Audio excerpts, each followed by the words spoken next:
a great place to live. If you love liberty, you'll probably enjoy anywhere you end up in the Shire. But do your due diligence first. Please visit move.freekeene.com for the full list of over 150 reasons to move to Keene. That's move.freekeene.com. There are lots of ways to listen to Free Talk Live. Our podcast has been around since podcasts began, and now the FTL feed is loaded with content besides our full show archives. Did you know that we make it easy for you to customize your podcast subscriptions? We have different feeds, one that includes only our full shows, one with just the Daily Digest, and one with just the Edgington Post. You decide what you listen to. It's quick and easy to customize your feeds at feeds.freetalklive.com. That's feeds.freetalklive.com. There are basically two types of advertising, direct response and branding. Radio's great for direct response with its low cost to listener ratio, but audio can't be beat for branding, which is a longer-term endeavor. You want to be the first thing that someone thinks of when they think about your product or service. If you have a local business that you want kept top of mind in your community, call the station. If you need national reach, Free Talk Live's got around 200 radio stations, millions of monthly listening sessions, can suit all budgets, and if we don't think we're right for you, we'll tell you. Email me, Mark at You can sign up to receive the latest about the Liberty Radio Network via our email updates at updates.lrn.fm. That's updates.lrn.fm.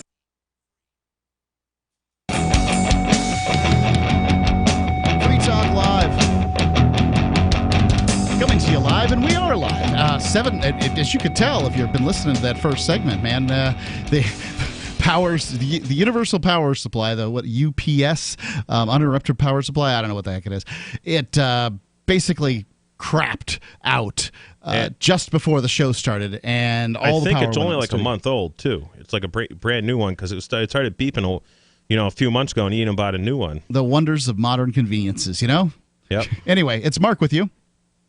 Hi, I'm Silver Dave. And Jay. And you are welcome to call in any night of the week. 7 days a week, 365 days a year. If it's between 1900 and 2200 hours Eastern Time, we are here on the air on Free Talk Live. And Jay, you're reading a story about a politician.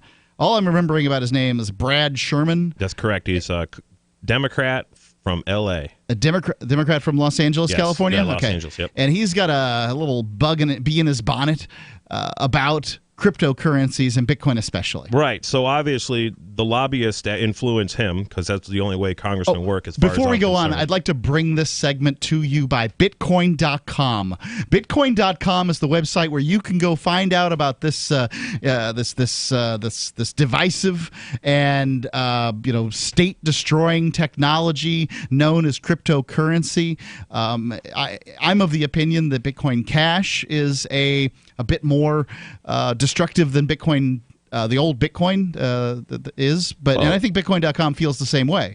So go check it out. Bitcoin.com. They've got great news, and they've got wallets. You can get free cryptocurrency there, everything you want. Bitcoin.com. A friend of mine made a Bitcoin transaction the other day, and he was telling me about this today a little bit. And I think it was like, I don't know, it was like $4 or something. And I don't know if his wallet was set on giving the miners like a high priority so it would go quick, and he wasn't sure either. And then I said, I just I sent some Bitcoin Cash, and it was like less than a penny, and my amount of Bitcoin Cash I had sent was about the same as his $4 Bitcoin thing. So that goes to show you right now, the Bitcoin transactions are kind of high. Bitcoin's gone up quite a bit the past couple of weeks. So transactions on the network are happening. It's not like no one was warned of this. We knew it was going to occur, but for whatever reason, the folks over at Blockstream that run Bitcoin.com or Bitcoin didn't want to deal with that, and that's why Free Talk Live and Bitcoin.com have been warning you that the technology known as BTC is a little scary these days. Right, and what's scary about it is when you go do a Bitcoin transaction. This is what's scary for me. So somebody says he's going to send me $150 in Bitcoin because whatever, I'm going to sell him something. And so when they do it in Bitcoin Cash, I mean, it just happens right away. And it's just, And that's what he was concerned about. He called me up because it was taking a long time, and then I'm like, well, did you have it on a high priority or whatever? And I don't know. And how much was the transaction fee? And he looks, he's like, $4. Oh, what the heck? He was like, you're the one who told me this is pennies to send. It was back in the day. This is one of my buddies that every time he plays with his crypto wallet, and it something seems a little fishy. I'm his technical support. Sure, but he's also my buddy, so it's fine. I don't mind having these conversations with people. To get back into the article and recap it a little bit, I don't know how much of the first segment didn't get out to everybody due to the technical difficulties, but this Brad Sherman basically says that Bitcoin is literally going to destroy the financial power of the United States. And he also states in his congressional testimony, if you Google or YouTube search Brad Sherman Bitcoin, that the people who like Bitcoin, guys like me, have been saying that it's going to destroy the state, and that's what I have been saying. Yeah. I have been saying, let's stop this evil machine. Let's neuter the war machine. Ever since fractional reserve banking has been put upon, consistently, via the creation of the Federal Reserve in 1913, the United States has been a perpetual war machine. And this is a question that I've kind of always wondered to myself. As a U.S. citizen, have I benefited from the fact that the United States dollar somehow became the world's reserve currency, or am I just as much of a victim of it all as pretty much everybody everywhere else in the world? Well, there's certainly some aspects that we can be clear on, right? Like you can look at World War II. When the government wanted to build more bombs and planes and things like that, they said, buy war bonds. Right. In 2003, when George Bush was asked, what can we do to support the war effort in Iraq, he said, go shopping. And that's absolutely correct. So what he was referring to is to increase the velocity of money, is what he was trying to say. Increase the creation of money, because every time you sign a mortgage or ask for a loan, swipe a card. Right, so there's a debt check, component. It literally creates this money out of thin air, and this is what fractional reserve banking is. This is what us Ron Paulers learned about. Ron Paul taught me and millions others, is that every time that we create a debt as a private citizen, as a corporation, whether you're swiping a credit card or applying for a loan, money is created out of thin air, and it increases the credit line of the United States corporation. And we just look at the past several years, that about half of the budget has gone towards defense, and defense has now become offense, such as killing people on the other side of the world, destabilizing nations that do not want to participate in our fiat currency. I was just asking, what's going on. Just talking to a friend about it today, talking about the U.S. debt, $22 trillion, and sort of asking the question, if you realize that the debt is been around with us at the very latest, Andrew Jackson. At the earliest, the inception of the country, but at the latest, Andrew Jackson. That means that every war that's occurred since Andrew Jackson till now, there's been some of that debt is carried over from that war, and all of the interest from that debt also counts as war debt. And I'd say also any veterans benefits most veterans benefits count as war debt too, because you wouldn't have to provide benefits to somebody who wasn't off in a war. Generally, very few veterans will have limbs blown off if they're not out fighting, right? Yeah, if they're stateside, just training and exercising, you might have a couple casualties. You'll have some. But most likely, and they deserve benefits. Sure, absolutely. Dave, you're a veteran, aren't you? Yes, that's correct, Mark. Yeah. What did you do in the military? I was a Green Beret in the Army Special Forces. Yeah, that's what I thought. It was something like that. So, you've got this, all that debt that was, has compiled up since 1812 or something, and how much of the debt that we currently have is war based on war and these foreign things that are going on that the United States is doing, and probably, Dave, to some extent the battles that are fought that we never even hear about. That still gets logged in there, right? So I mean, my military experience is what made me a libertarian, right? And I don't really like to associate myself with one particular category, so I cautiously say libertarian, even though that's probably the closest way. But my experience, I watched as, the government actually goes out of their way to waste money as much as possible because that's how they can cook the books and make more private profits for individual private interests. I'd like to hear about some of this government money wasting that you saw while you were in the Green Berets, because it's always fascinating stories. The number, 855-450-3733. It's 855-450-FREE as in freedom. And you can call us and tell us your government money wasting stories. Free Talk Live. The United States of Empire is a book that claims the United States is the empire of the world. George Washington had warned us against foreign wars. The United States of Empire shows that World Wars I and II left England broken. Its former colony, the U.S., had to save the empire. Was there ever a vote? Who do we fight for? The deep state began with World War I. The United States of Empire by James Dunn. Available at Amazon Books. Fellow Patriots, my name is Todd Savage, founder of BlackRifleRealEstate.com. Like you, I was a prisoner of the alt-left sanctuary state until one day I chose to lead my family to freedom. Today we live on a sustainable 20-acre homestead where we shoot, hunt, garden, and homeschool our children without the tyranny of the nanny state looking over us. If you're ready to flee the city to the freedom of Idaho or Montana, our Black Rifle Real Estate team is here to help. Go to BlackRifleRealEstate.com. That's BlackRifleRealEstate.com. This is Michael Dean from the Freedom Fiends. I've run websites since 1996 and have used over a dozen web hosts in that time. AgristHosting.com is the only one that hasn't broken my heart. Agrist Hosting's uptime and service is stellar, and their DDoS mitigation is the best I've seen. That's important because if you tell the truth in this world, you'll ruffle feathers. And some people will try dirty tricks to silence your voice. No matter what the haters hit us with, Agrist Hosting keeps our websites online. If you have a mission-critical commercial presence or a world-changing activism site, you cannot tolerate any skullduggery. So go with AgristHosting.com. Have a WordPress or blog site, but you're not satisfied with performance or uptime? Or just want raw hosting? Want to pay with Bitcoin? Agrist Hosting specializes in high-performance hosting with personalized service. Go to AgristHosting.com and click on the button that says Get Hosted. That's AgristHosting.com. What do you shop for that you could otherwise buy at Amazon? Pretty much everything, right? Amazon has competitive pricing and they deliver, and that's a big plus. If you could plan ahead in your shopping, would you be interested in saving up to 33%? There's a catch. You have to do your shopping in Bitcoin. But imagine those savings. It's like a huge raise. All you have to do is go to saveitpurse.com. We've saved thousands, and you can too. Plan ahead and save. Saveitpurse.com.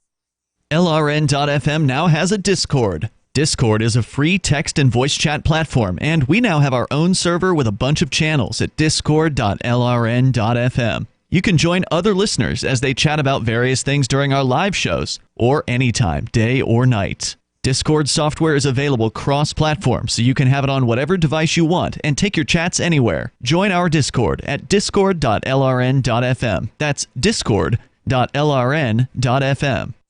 We have some good news. The indictments against Ross Ulbricht in the District of Maryland were dismissed with prejudice, meaning they can never be refiled. This is especially good because those indictments contain the only charge ever made that Ross engaged in murder for hire. This was a serious allegation that Ross Ulbricht denies. It was never prosecuted or ruled on by a jury, but was trumpeted by the federal government and the media as if it were proven fact. The Maryland court held these indictments for almost 5 years, poisoning Ross's case and leaving him under a cloud of unproven allegations. As explained in Ross's appeal to the Supreme Court, the fact that the judge used these allegations to give Ross a draconian sentence of double life without parole violated his Sixth Amendment right to a jury trial. Judges are required to issue sentences based on convictions decided by a jury, not unproven allegations never even charged at trial. Although this is a positive development, the dropped indictment will not set Ross free. Now, a presidential pardon is Ross's only hope of freedom. Sign the petition at freeross.org. Free. What's up next? Visit the Liberty Radio Network program guide to find out at shows.lrn.fm. That's shows.lrn.fm.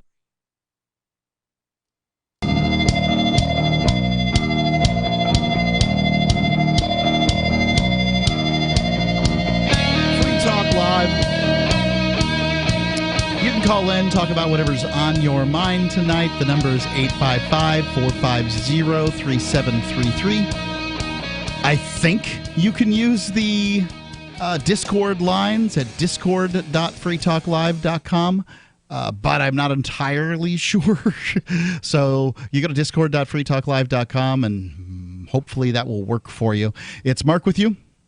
Silver Dave. And Jay. And Dave, you're going to tell us here in short order about spending in the military and how wasteful it is. I want to real quickly go to the phones and get Sarah in New Mexico. Sarah, you're on Free Talk Live. I just want to say that we're going to build a roundabout here, a new one. Where's here? I think it's Albuquerque, within the Albuquerque city limit. All right, we're built there. So you're calling in about a roundabout being built in Albuquerque? All right. I think you have to be from Massachusetts to really understand how a roundabout works. There's a lot of them there. Like you can't drive anywhere without. It's New Hampshire too. They're all over the place too. But Yeah. Massachusetts, like I think it's a rule that every town has to have at least 50 or something. I have no idea. The big trucks, how do they get around some of these really tight roundabouts? I have a friend actually right here in Keene. He comes through with a cattle hauler and he tore the tires up on it 2 winters ago because his truck is so it's a big truck that he has to go off the curb, and they weren't plowed. He sliced of course. tires open. It was snow. There was like some car parts in the snowbank that he had to run over. Obviously couldn't see. But yeah, they're getting torn up and having to rebuild them all the time. They kind of actually, the new ones that are small they're designed for Priuses. The problem is there isn't only Priuses on the road. Right. So the big ones, the old ones, held up pretty well, but they want to put like more gardening space. They want to give contracts to local contractors.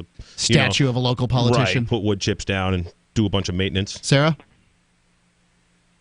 Oh, yes, sir. But here, they were fighting back and forth for about 7 years. There was a lot of people that was opposed to it. So it was a lot of fighting. And people just like to just stop and just whip through the intersection. They felt like the regular intersections are faster, and then roundabout is like they slow you down way like half a mile. I don't think so. Actually, if you understand the fluidity of automobile traffic, roundabouts work fabulous. Yeah, they're really great if you're talking about just cars going through them. They're kind of rough on trucks. And, as you know, Sarah, I'm a big fan of truckers. I believe they keep America moving. Everything we've got here in this country, we've got because some trucker brought it to us. Yeah, so they were fighting, but they had like 34 accidents in 3 years, so they have to put one in. But with people like always squeezing that yellow light. You said 34 accidents in 3 years? Yeah, they wind up turning red, and then they always gun it at 60 miles an hour, and it always ends up in high-impact collisions. You know what I mean? No, I don't know what you mean. The roundabout. That sounds like people who don't know how to use red lights. But, yeah, I mean, it's not like roundabouts don't have accidents, too. I mean, but all they got to do is get stuck in the middle of a water fountain, usually, or a garden or something. I mean, they do have accidents, but like I'm talking about high impacts. They're gunning it. Well, I don't know about the high impacts. I don't know how. I wouldn't be able to speak to it. I've heard that once people get used to them, that roundabouts are better, but it takes a little bit. There's a little bit of a learning curve, especially if you're in a place that isn't used to them. So I don't know if they're the answer to everything, but they're an answer to some things. Thanks for the call, Sarah. The number is 855-450-3733. Now, Silver Dave, you were going to tell me about some of the things that you experienced when you were in the military as a Green Beret. That was sort of, we call it Spendex. I'm not even sure what that means. Yeah. So Spendex, I love to talk about this. So some people who are in the military might have heard the term Spendex. It's actually a slang term. It means spending exercise. It's not an official term. I get it. So at the end of the year, and this is a real thing. This is probably going to blow your mind, and you might think that can't be possible, but it really is. And that's what's the most amazing about it. At the end of the year, all the different military units have to order their ammunition and their bullets and their rockets, whatever stuff. And so whatever they have left in their arsenal is, subtracted. And so if they don't spend as much money, for example, then the following year their new budget is created based on how much they spent. Right. So at the end of the year, all the different units start setting up an exercise to send everyone out to the field to go and shoot the rest of the bullets and fire all the stuff. Well, I was in a special forces unit. And you already shoot a lot of bullets. And we had a lot of stuff. I mean, we had a lot of rocket launchers. We had a lot of explosives. We had a lot of bullets of all different types of things. Explosive, tip, 50 cal bullets that cost a lot of money each. Anyway, so like one of my last missions before I got out was this massive spending exercise where we literally had to go and just get rid of so much stuff. And I was 18 Charlie, which is a special forces engineer. Okay. So my specialty was demolition and explosives. And so they sent me out with literally a truck with 35,000 pounds of explosive rockets and C4 and dynamite and all different TNT. And they sent me out with 6 assistants that were just, kind of our support guys. And they were like, all right, you guys are going to rig all this stuff. You just got to make it all go away. We have 3 days. And so literally, and they split up all the different units. Some guys went to the shooting range. Anyway, and so the mission was to get rid of as much stuff as possible. Well, this is incredible to me. I mean, we're talking about I don't know how many millions of dollars worth of stuff. Sure. Well, so at the rifle range, hundreds of millions of dollars. Yeah. So get this right. So here's this rifle range where everyone's got their Is this in Afghanistan? M4s. No. This is stateside. Okay. Because the spendex isn't necessarily going to happen. Yeah. So this was actually in Yakima, which is in Washington. Yakima, Washington. Yeah. Yakima Training Center. Anyway, so they send everyone out there, and so I finished the demolition, and we literally they had a limit to how much you could blow up at a time. And so there was an 80-pound shot limit, which meant you could only detonate 80 pounds worth of net explosive weight at any given time. But you could link things up so that it would be boom, boom, boom, boom, boom. But as long as each boom was less than 80 pounds. And they'd call you on the radio and they'd be like, Dave. They wouldn't say Dave, but, range number 65. That sounded like a lot more than 80 pounds. Oh, no, it was. But it took so much work to rig up all these separate charges, but to get rid of all this stuff. That's how it had to be done. Get rid of as much as possible. Well, so what's funny about this is that at the rifle, I finished. And so I go to the rifle range, and, you get these 10 special forces guys. Well, we were really creative about solving problems. Well, they had literally 550,000, 223 bullets to shoot, and you couldn't load these things in the magazines fast enough. Everyone's thumbs are tired, get speed loaders. You couldn't do enough of this. So these guys had this bright idea. There's this regular Army unit right down the road, and they go over to the commander. They're like, hey, your guys ever shoot full auto before? Because a lot of people don't know, but the conventional Army rifles are not full auto. They have a 3-round burst. 3-round burst. Yeah. So the Special Forces mod comes with full auto. So they're like, oh, well, you want to send your guys over? They could shoot full auto. And the commanders are like, oh, that sounds great. Well, so they get these guys lined up, right? But first, before you get to shoot your full auto, you had to load mags. So we got a line of 200 regular Army privates loading mags as fast as they can. For the Special Forces guys. No. So that they could then get in line, and we had to take turns. They could stand there and put the rifle on their shoulder and shoot standing up full auto on a 6-inch dot and shoot all 30 rounds. They're like, yeah. Meanwhile, the idea was that now we get hundreds of guys loading mags because they had to shoot so many that it was just we couldn't waste these things fast enough. The only way you could do it is to create a production line for fully automatic firing.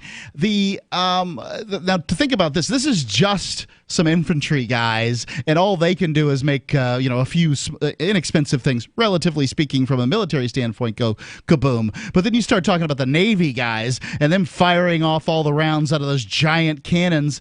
I've heard stories of the Seabees just dumping tools off the side of boats because they had to have needed to buy new ones next time. I mean, this is totally real. Snap-on tools just over the side of the boat. Yeah, snap-on contract. Got to satisfy that one. 855-450-3733. I mean, not to besmirch the military or anything, but this is what we're so excited about. This is why we get the tears in our eyes when the flag plays, the song plays. Free Talk Live. Would you like to hang out with Penn Jillette? He's keynoting Freedom Fest this year. I, for one, am thrilled. Freedom Fest is the largest liberty-oriented gathering in the world. They take a Big Ten approach with libertarians, conservatives, liberals, anarchists, capitalists, and just open-minded people mingling together to hear real debates, share real solutions, and converse freely. This year's theme is the Wild West, a time of liberty and opportunity, or a time of anarchy and violence. Maybe both. Go to freedomfest.com/FTL and get your tickets now. freedomfest.com/FTL. Not convinced yet? Hey, I understand. It's a high-end event. Even with coupon code FTL50. Sure, you're likely to receive investment advice that'll make that sum seem paltry, but I have something special for you. Go to freedomfest.com/FTL and you'll get the 5 best speeches from last year for free. Call it a test drive. Do yourself a favor and go to freedomfest.com/FTL. freedomfest.com/FTL. Use coupon code FTL50 for a discount. Warning, if you're drowning in debt you can't afford, do not let the credit card companies trick you into thinking that you have to pay it all back, because you don't. What the credit card companies don't want you to know is that there's actually a way to get debt-free without paying off your entire debt or going bankrupt. If you have $5,000 or more in credit card debt, you now have the right to let us settle that debt for a fraction of what you owe. For free information, call Credit Associates now. 1-800-959-5759. We'll even show you how much money you could save. If you can't afford to pay off all your debt, do not let the credit card companies trick you into thinking that you have to. Call Credit Associates now for free information on how to get debt-free faster than you ever thought possible without debt consolidation or bankruptcy. We depend on your success and offer a guarantee, so there's no risk. For free information, call now. 1-800-959-5759. That's 1-800-959-5759. 1-800-959-5759. Is spreading the message of liberty, cryptocurrency, and peace around the globe worth $2 per month to you? As you may already know, in addition to our internet feed, LRN.FM broadcasts on free-to-air satellite across North and Central America, as well as Sub-Saharan Africa. And we've been available on satellite for free 24/7 since 2010. The LRN.FM free-to-air satellite signal is reaching some of the most oppressive regimes in the world, and there's no doubt our ideas are making an impact. You can learn more about the channel's impact by watching the 3-minute video at fund.lrn.fm. If you'd like to help free minds globally with our ideas of liberty, cryptocurrency, and peace, you can donate as little as $2 per month via fund.lrn.fm. You can help us continue and expand our satellite broadcast to multiple continents. Visit fund.lrn.fm today, and thank you for your help. Don't forget to share the link on social media. That's fund.lrn.fm. The LRN.FM's social media channels have been revamped. We've eliminated Facebook and focused on other platforms like Twitter and Mastodon, the decentralized alternative to Twitter. On our accounts, you'll find posts from multiple LRN.FM show hosts together in one place. Follow us on Twitter at twitter.lrn.fm, or better yet, move to the decentralized Mastodon social media platform at toot.lrn.fm, toot.lrn.fm. I think you'll like it. Looking for a great real estate investment? Consider New Hampshire, which is ground zero for the Liberty Movement. Your first call should be to Mark Worden from Porcupine Real Estate. He's more than just a real estate agent. He's your New Hampshire concierge. Where are the best places to live? Do you want farm, city, the burbs, or forest? Do you want a duplex or multifamily building so that renters pay your mortgage? There are homes in all price ranges in New Hampshire, and Mark can help with financing too. Invest in liberty and property. Mark Worden can help. Porcupine Real Estate. Join the LRN.FM Discord for live chat 24/7 at discord.lrn.fm. That's discord.lrn.fm.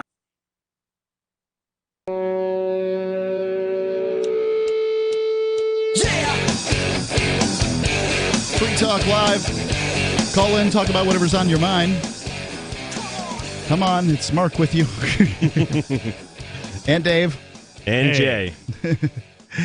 Jay, we're all going to Fork Fest here in June, and I know you're going to do some kind of welding and forging work. Well, do you want to forge your own bottle opener? Forge a steel coat hook, maybe.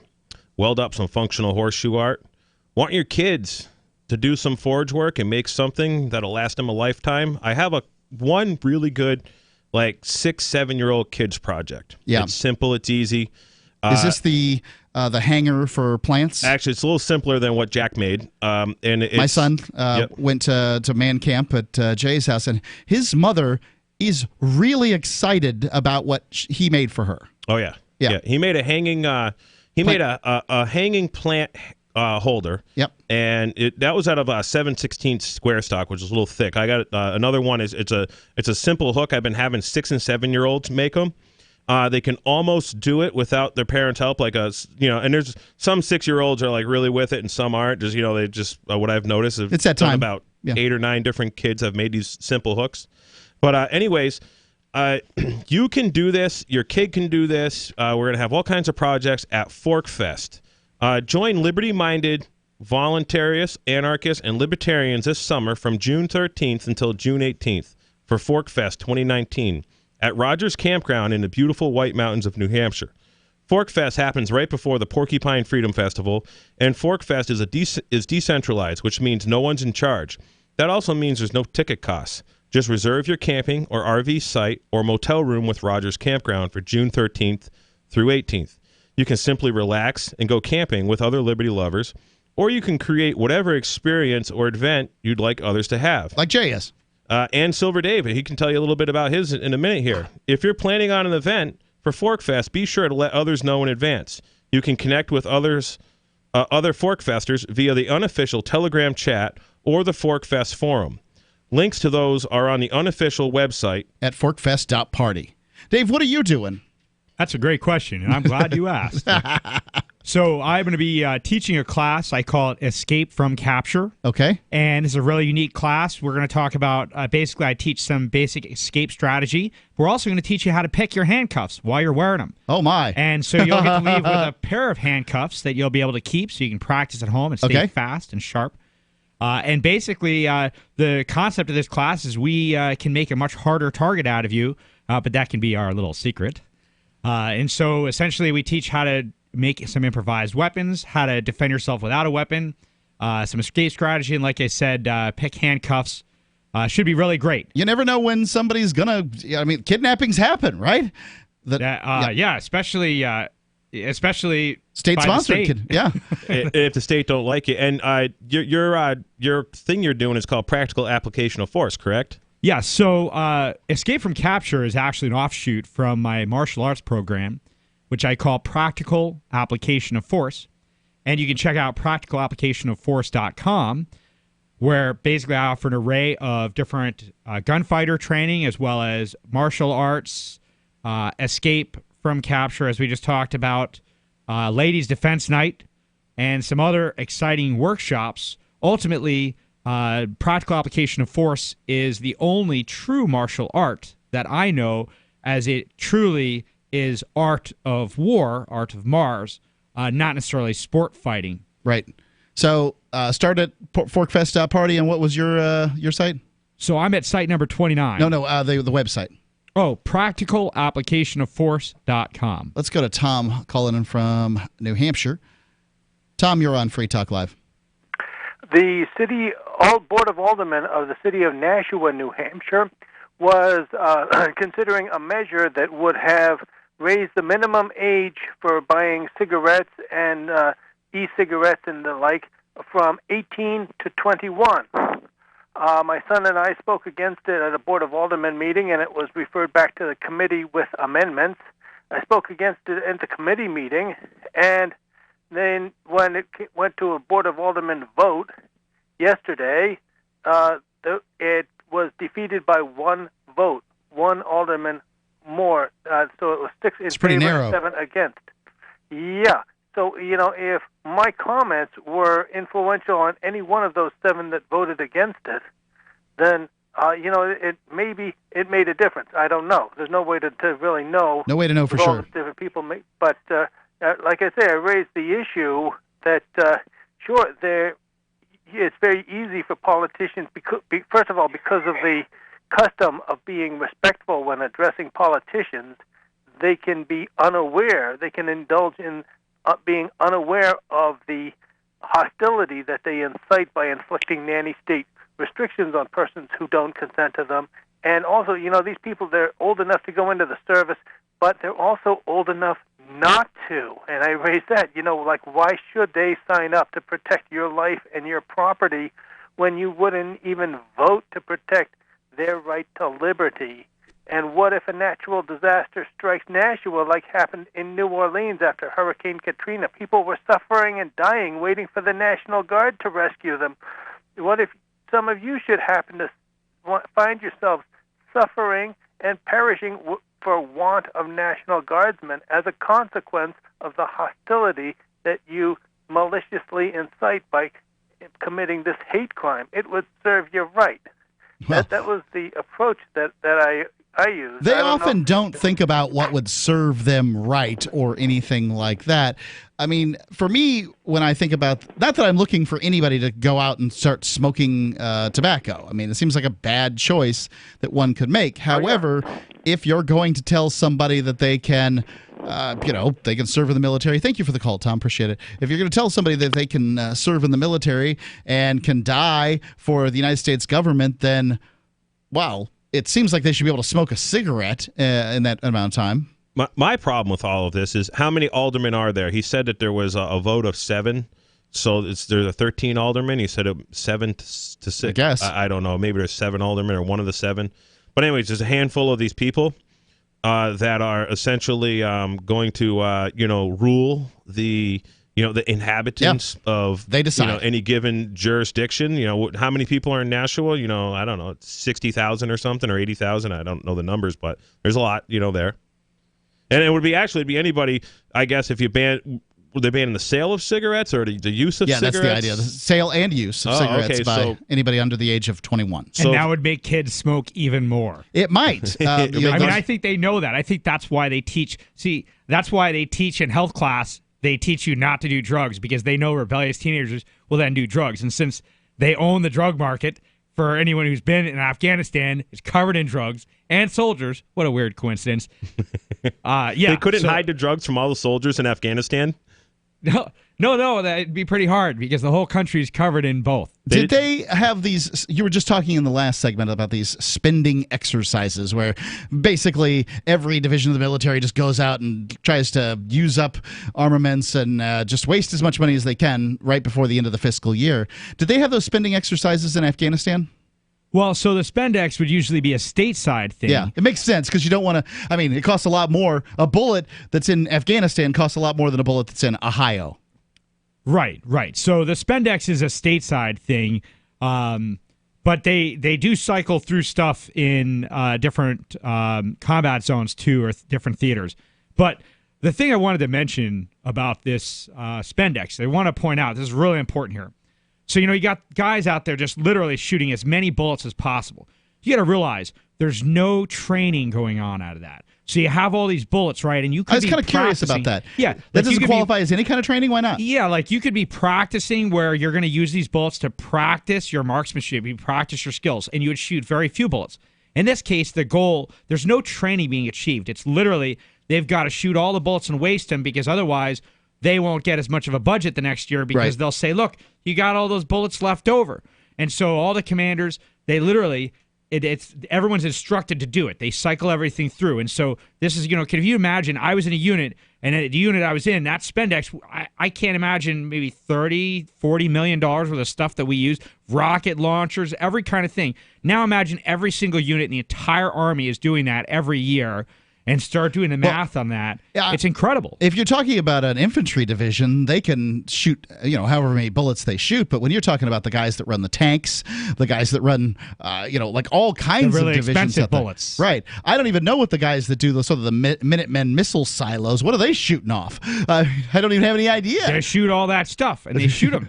And so like the more money but you got to realize the more money the government wastes, the more money that these guys can steal. That's because why they're they got to pump Bitcoin. it through they can siphon some of it out, but they got to flow it fast as possible through the pipes since they're just like siphoning some off the side. Do you have any stories of when you were in the military of these spending exercises? The number's 855-450-3733. It's 855-450. Free as in Free Talk Live. Policies issued by American General Life Insurance Company, Houston, Texas. Not available in all states. For details, visit AIGdirect.com. Do you have a family? Would you like to help make sure they'll be taken care of if anything were to happen to you? If you answered yes, you probably need life insurance. Now, do you think life insurance is expensive? If you answered yes to that too, you definitely need to give AIG Direct a call. We could find you a $250,000 policy for just $14 a month, which means you could save hundreds of dollars a year. Call us now for a free, no-obligation quote. 1-800-919-5435. Since 1995, we've helped millions of people find out if they could save up to 70% on their term life insurance. See how affordably we can help you protect your family. Call AIG Direct now for your free quote. 1-800-919-5435. You could save up to 70%. That's 1-800-919-5435. 1-800-919-5435. Are you tired of governments around the world killing innocent people? Stop using their money. There is an alternative. Bitcoin is a stateless, free market, non-political currency. Bitcoin is money that cannot be inflated or controlled by any state. By continuing to use their money, you're perpetuating the killing. Stop doing it. You have an incredible alternative available to you now. Learn it, use it, spread it. Get started with Bitcoin at Bitcoin.com. It's Bitcoin.com. Did you know we've taken our LRN.FM telephone listen line to a new level with the LRN.FM audio on demand line? Now you can call 712-770-8447 anytime and listen to LRN.FM's live feed. And you can listen to a bunch of our original shows on demand. Long distance fees may apply. Just dial 712-770-8447 and choose from the menu. 712-770-8447. You're listening to the live edition of Free Talk Live. Hour number 2 is next after the news here on the Liberty Radio Network at LRN. This is the Liberty Beat, your daily source for Liberty news and activist updates. Produced in partnership with SNLS News and listeners like you. Online at libertybeat.news and snls.news. I'm Mick Murrow with your latest edition of the Liberty Beat. Gold is trading at $1,296, silver at $14.78, and Bitcoin is trading around $8,177. Today's prices are brought to you by InnoScale. Take off with Managed Cloud. Looking for a safe, secure way to store your important files online? Let InnoScale handle it for you. Their high availability cloud servers are the perfect solution for clients needing one or more secure, scalable servers with built-in hardware failover protection. For details, see them online at innoscale.net. In the news, the U.S. State Department has issued a security alert and ordered staff to evacuate Iraq amid escalating tensions with neighboring Iran. The anti-media reports the alert was posted Wednesday on the U.S. Embassy in Iraq, reading, quote, "The U.S. State Department has ordered the departure of non-emergency U.S. government employees from Iraq, both at the U.S. Embassy in Baghdad and the U.S. Consulate in Erbil." End quote. A U.S. Embassy spokesperson is reported by the Financial Times as saying that U.S. Secretary of State Mike Pompeo had taken the decision to withdraw because of, quote, "the increased threat stream we are seeing in Iraq," end quote. The spokesperson declined to say how or when how many staff were leaving, citing security reasons. No details of the threat facing U.S. officials in Iraq were given, and there are some doubts over the motivation for issuing the alert. The Liberty Beat is sponsored in part by Brave Botanicals. High-quality kratom and CBD at reasonable prices with excellent customer service. Brave Botanicals is activist-owned and mission-driven and believes so strongly in the power of kratom, they're giving it away for free. Just go to freeounceofkratom.com for a free ounce of kratom delivered to your door. Just pay shipping. That's freeounceofkratom.com. This is the latest edition of the Liberty Beat. Find us online at libertybeat.news and snls.news. Your news now continues. A leaked Saudi diplomatic memo claims that the government of Saudi Arabia had foreknowledge of the Easter bombings that occurred last month in 3 cities on the island nation of Sri Lanka, killing nearly 300 and wounding over 500 more. The contents of the memo, which additionally suggests Saudi complicity in the attacks, are supported by the connections recently uncovered by Sri Lankan authorities that the alleged ringleader of the bombings, Zoran Hashim, had to Saudi Arabia. Minpress News reports the document carries the Islamic calendar date of 11/8/1440, which equates to April 17, 2019 in the Gregorian calendar.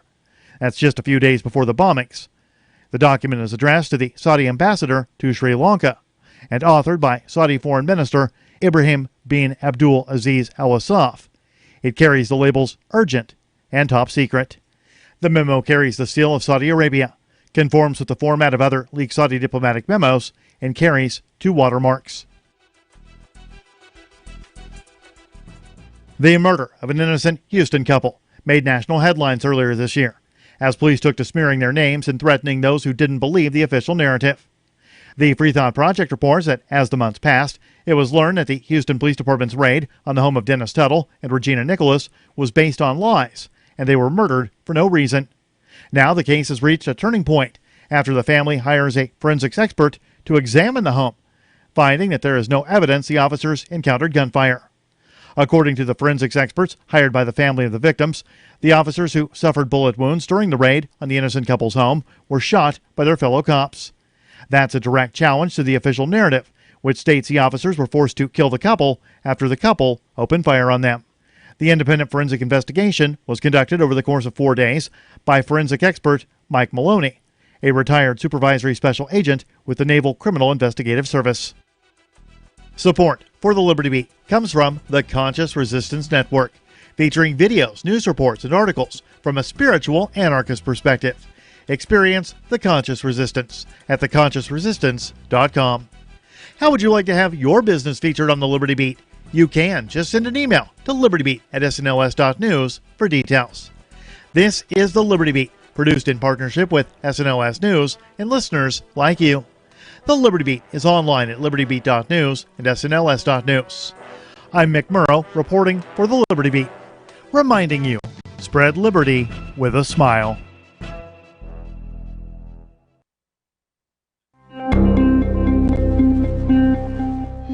The Surgeon General warns teens the cinnamon challenge is not for pussies. Taylor Swift is now dating the Watertown boat, and a middle-aged funeral director buys a flashy red hearse. We pity your pathetic dependence on this for your weekly news, but here we go anyway. This is the Onion Week in Review. A study released this week by the National Institutes of Health confirmed that for the 25th straight year, wolf attacks remain the leading cause of death in the United States. The Human Health Agency's findings confirmed that being viciously killed by a ravenous wolf claimed the lives of over 800,000 Americans last year alone, with researchers adding that one person in the United States dies every 40 seconds from a violent wolf attack. The mortality rate associated with wolf attacks vastly outstrips the death tolls of cancer, stroke, and chronic respiratory disease. People should know that anyone... Oh, Jesus, no.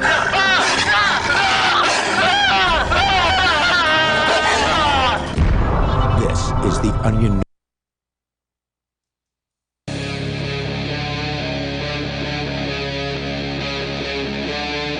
Free Talk Live.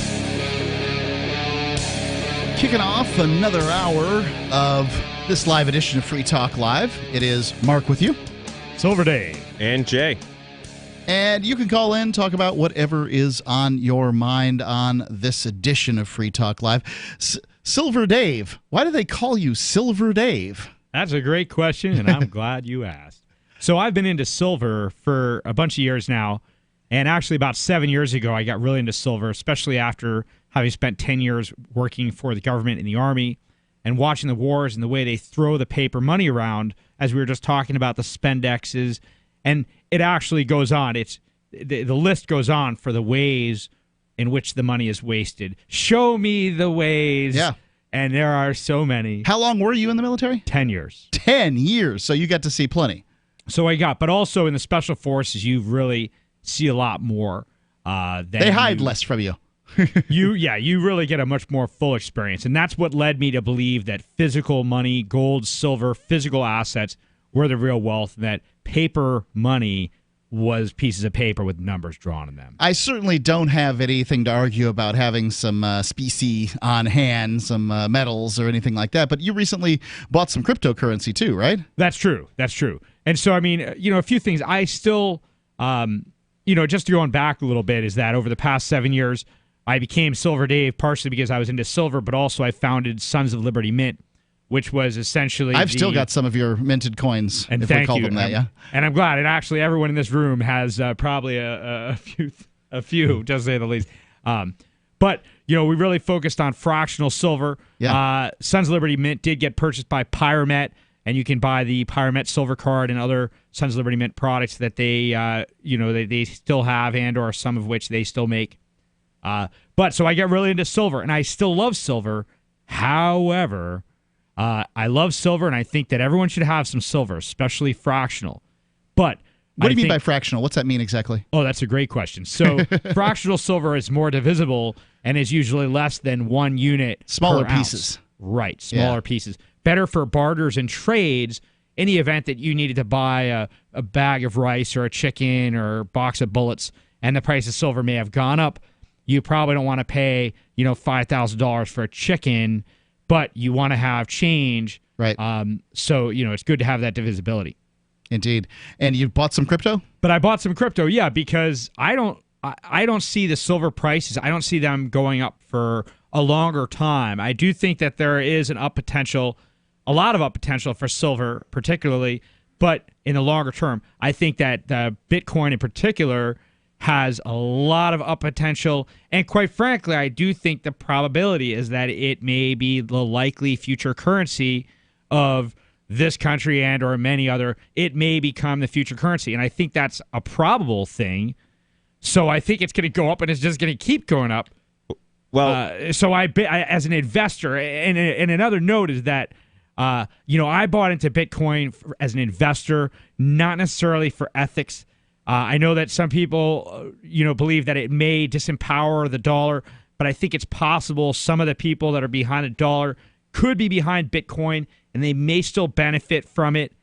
But regardless, I see making a lot of money as an investor at a minimum in Bitcoin. So I did get into it. And also, I want to be modern. You got to sometimes, you got to be modern and flexible.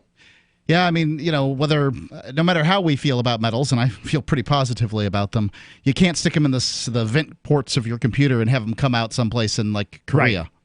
The problem with silver in particular, and the reason why it's just not a realistic currency, is that it doesn't transfer and it's hard to divide up. And so it just makes it a very difficult exchange medium to use. In modern day, internet, shipping, people need money that can move. People want to be able to buy bubble gum, and you can't buy bubble gum with silver. And it's hard to buy bubble gum with silver. You could, but it's very difficult. Maybe that Big League Chew stuff that's a little more, I don't know. Yeah, in your case, the Sons of Liberty Mint that you were making 1 gram, a 0.1 gram, I don't know what it was, smaller pieces. What were they? Yeah, well, we made a lot of different sizes, but 1/10 was a really popular. 10th of what? 10th of an ounce, I'm sorry. Troy ounce? Okay. Yeah, 10th of a troy ounce. But still, that's $1.50 in this current modern prices. I don't know Still the last time. I don't know the last time y'all were at a convenience store, but gum. It's hard to get gum for less than $1.50 these days. I almost seems like now all the gum comes in these big packs. Like you used to be able to get like 5 sticks of gum. Now you got to buy like 40. Everything is Costco. Like I live in idiocracy. Well, it's the aspartame, the government subsidized, sweetener, aspartame. Gum is a whole nother issue. Like a couple years ago, 4 or 5 years ago, we had the horse farm. My dad was still around. We had all these teenage kids up there, and every one of them was addicted to gum. So I'm starting to Google aspartame, and I'm looking into aspartame, and the girl I was dating, a decade ago, she was addicted to aspartame. She literally had classic aspartame withdrawals, and aspartame is like this. I'm not sure. What was the way of distributing aspartame to herself? Well, gum. Gum. Okay. Just constantly chewing gum. Okay. And some people shoot it, some people snort it, some people chew it. There's not much different when you're talking about Diet Coke, Well, Diet same thing. Coke. It's in Diet Coke, but and I'm rusty on what aspartame actually is, but I believe, and somebody will prove me wrong if I'm wrong, but I believe it's the it's the fecal matter of genetically engineered bacteria or yeast is essentially what it is. It's I just don't know an the artificial answer. sweetener. I know it makes my wife insane though. Oh, it has a lot of side effects on people. and I was reading all about it. What I mean by that is that the existence of it makes her insane. Well, she understands. There's how not bad much that I'm not allowed to do, philandering and drinking aspartame. Those are the things. That's about where we're at in the marriage. She's right? in the bathroom. Do what you want. Of aspartame. What are you doing in there, honey? Nothing. But yeah, people, if you find yourself buying gum every single day, if you're driving down the road, don't do it. But when you stop, take that pack of gum into your pocket, see if it has aspartame in it, and just do yourself a favor and just Google the side effects of aspartame. It's bad stuff. And like Dave says, our food is just full of all this fake junk. And it's government subsidized, of course, because it's produced by the Merck Corporation, who wants to force vaccines on you also. So this story that you had about the politician that basically came out and endorsed Bitcoin and cryptocurrencies, do you feel like you got through it, or there's one little thing one here quote that you had I would like to so this is this guy Brad Sherman. He is a Democrat from L.A. Not to say that Democrats have cornered the market on saying stupid things about cryptocurrencies, because they haven't. But, he had, some quote or another? Yeah, well, so this is the end of the article from Forbes. Mr. Sherman realizes that the United States and other countries with major currencies, and it should be fiat currencies, but major currencies will lose considerable power if they are no longer in control. While his understanding of technology potentially is accurate, technology's potential is accurate, it appears that the congressman does not understand the improbable of being able to ban ownership of these decentralized digital currencies. Right. It works so well when the government tried to ban ownership of marijuana, for instance. I mean, if demand is high enough, people are going to get it, and the government can't stop Bitcoin without stopping the internet. That's right. And they can't stop us from engaging in mass transactions. And I was talking to a friend about this thing a couple of days ago. He's like, well, what if they ban Bitcoin? I go, well, I hope they make it a death penalty for using it, because it's just it's nonsense to ban Bitcoin. There's really no way they can stop us from using it. Well, but I have wondered if they put up and they said there was a major penalty, like you just said, maybe not death, but maybe. But they just said if you're caught using it, then we're going to put you some life sentence or, death penalty, whatever it is. You don't think that would dissuade people from using it? You really think that would fire people up to use it more, Jay? I think it'd make it much more attractive, yes.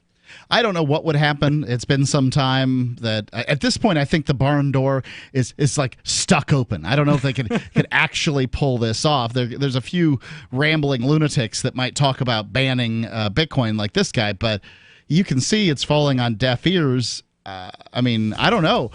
If it depends on who's running these drugs and these guns that they're so worried, that people are using Bitcoin to do. Is it the CIA? It's not like they've never done it before.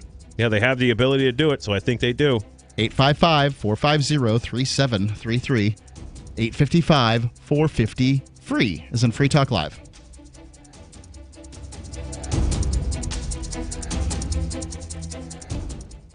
Don't you hate that feeling in the pit of your stomach when the police pull you over? Most people have no idea how to handle it properly, and they promptly get fed into the municipal fee-generating meat grinder. Or maybe you recall that feeling you get when you go to the mailbox and see one or more letters from the IRS. You get a sense of impending doom, don't you? So let me ask you, if you could learn how to use the law to beat the IRS, traffic tickets, almost any courtroom scenario, collectors, credit card debt, and even mortgage debt because of fraud perpetrated against you, would that be worth knowing about? Don't laugh. Investigate. Check out the life-changing benefits of the Lighthouse Law Club at their website, lighthouselaw.club. That's lighthouselaw.club. And while you're at it, visit the Lighthouse Law Club YouTube channel. You might be in for a pleasant surprise. Are you concerned that the values that made America great are no longer taught in schools? Well, I am, so I got my son the Tuttle Twins children's book series. My name is Jack, and I'm 11, and I just finished the Tuttle Twins series. It taught me about liberty, free market economics, and entrepreneurship. Give all the young people in your life a chance at reason and clear thought, because they're not going to get it at school. There are 9 books in the series, and each one teaches a set of ideas that children aren't getting elsewhere. Go to TuttleTwins.com and use coupon code FTL to get 40% off. That's TuttleTwins.com. Bitcoin.com is delighted to announce their latest partnership with the gift card specialists at eGifter. With many of the world's leading brands on their roster, it is now easier than ever to get the gift cards of your favorite brands with Bitcoin Cash. To get started, just follow these simple steps. Visit giftcards.bitcoin.com, pick the gift card you want, follow the instructions on your screen, and make your payment using your Bitcoin Cash wallet. Sit tight and your gift card will be delivered to you as soon as it's ready. That's giftcards.bitcoin.com.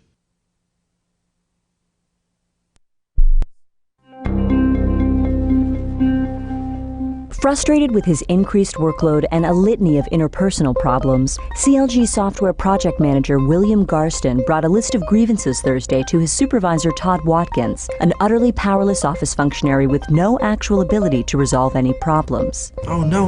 I'm really glad that you're bringing this to me. This is great. The 15-minute interaction, which was taken seriously by both parties, involved Garston laying out a series of work-related issues he's had recently, absolutely none of which Watkins has even the slightest authority to address. Again, I'm sorry to be bothering you with all this stuff, Todd. I've reached a point where I was not under the... This is important. We're gonna sort all this out.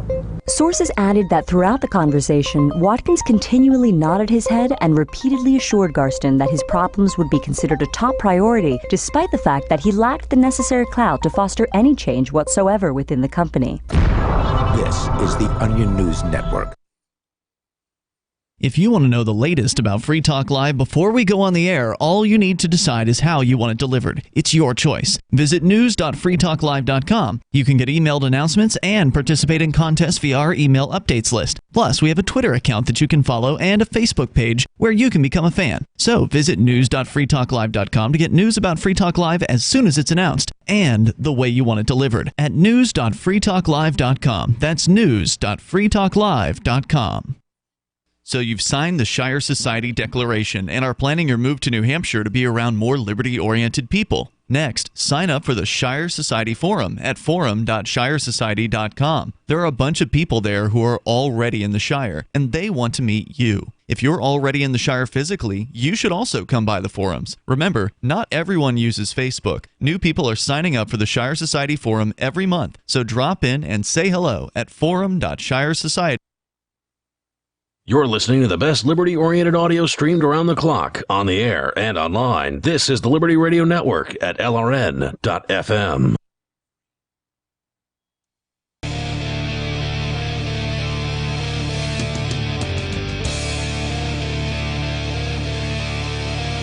Free Talk Live. Hey, listening to the show is great. Maybe you want to see us here in the studio. Check out Silver Dave. He's brand new. And what he looks like. Whatever you want to do, go to dlive.freetalklive.com. It's a new streaming service we're using, and they've been pretty good to us. dlive.freetalklive.com. They got a little chat room over there, and it looks like the Canadian Frost and the Remnant and a couple other guys are chit-chatting in the room, Brandon, and having a grand old time. You could be too. There's lots of folks at the Discord chat, too, if you go to discord.freetalklive.com. But your options, we try to keep them as open as we can here on Free Talk Live. It's Mark with you. Silver Dave. And Jay. Yeah, the Discord chat, I've been paying attention to that a little bit.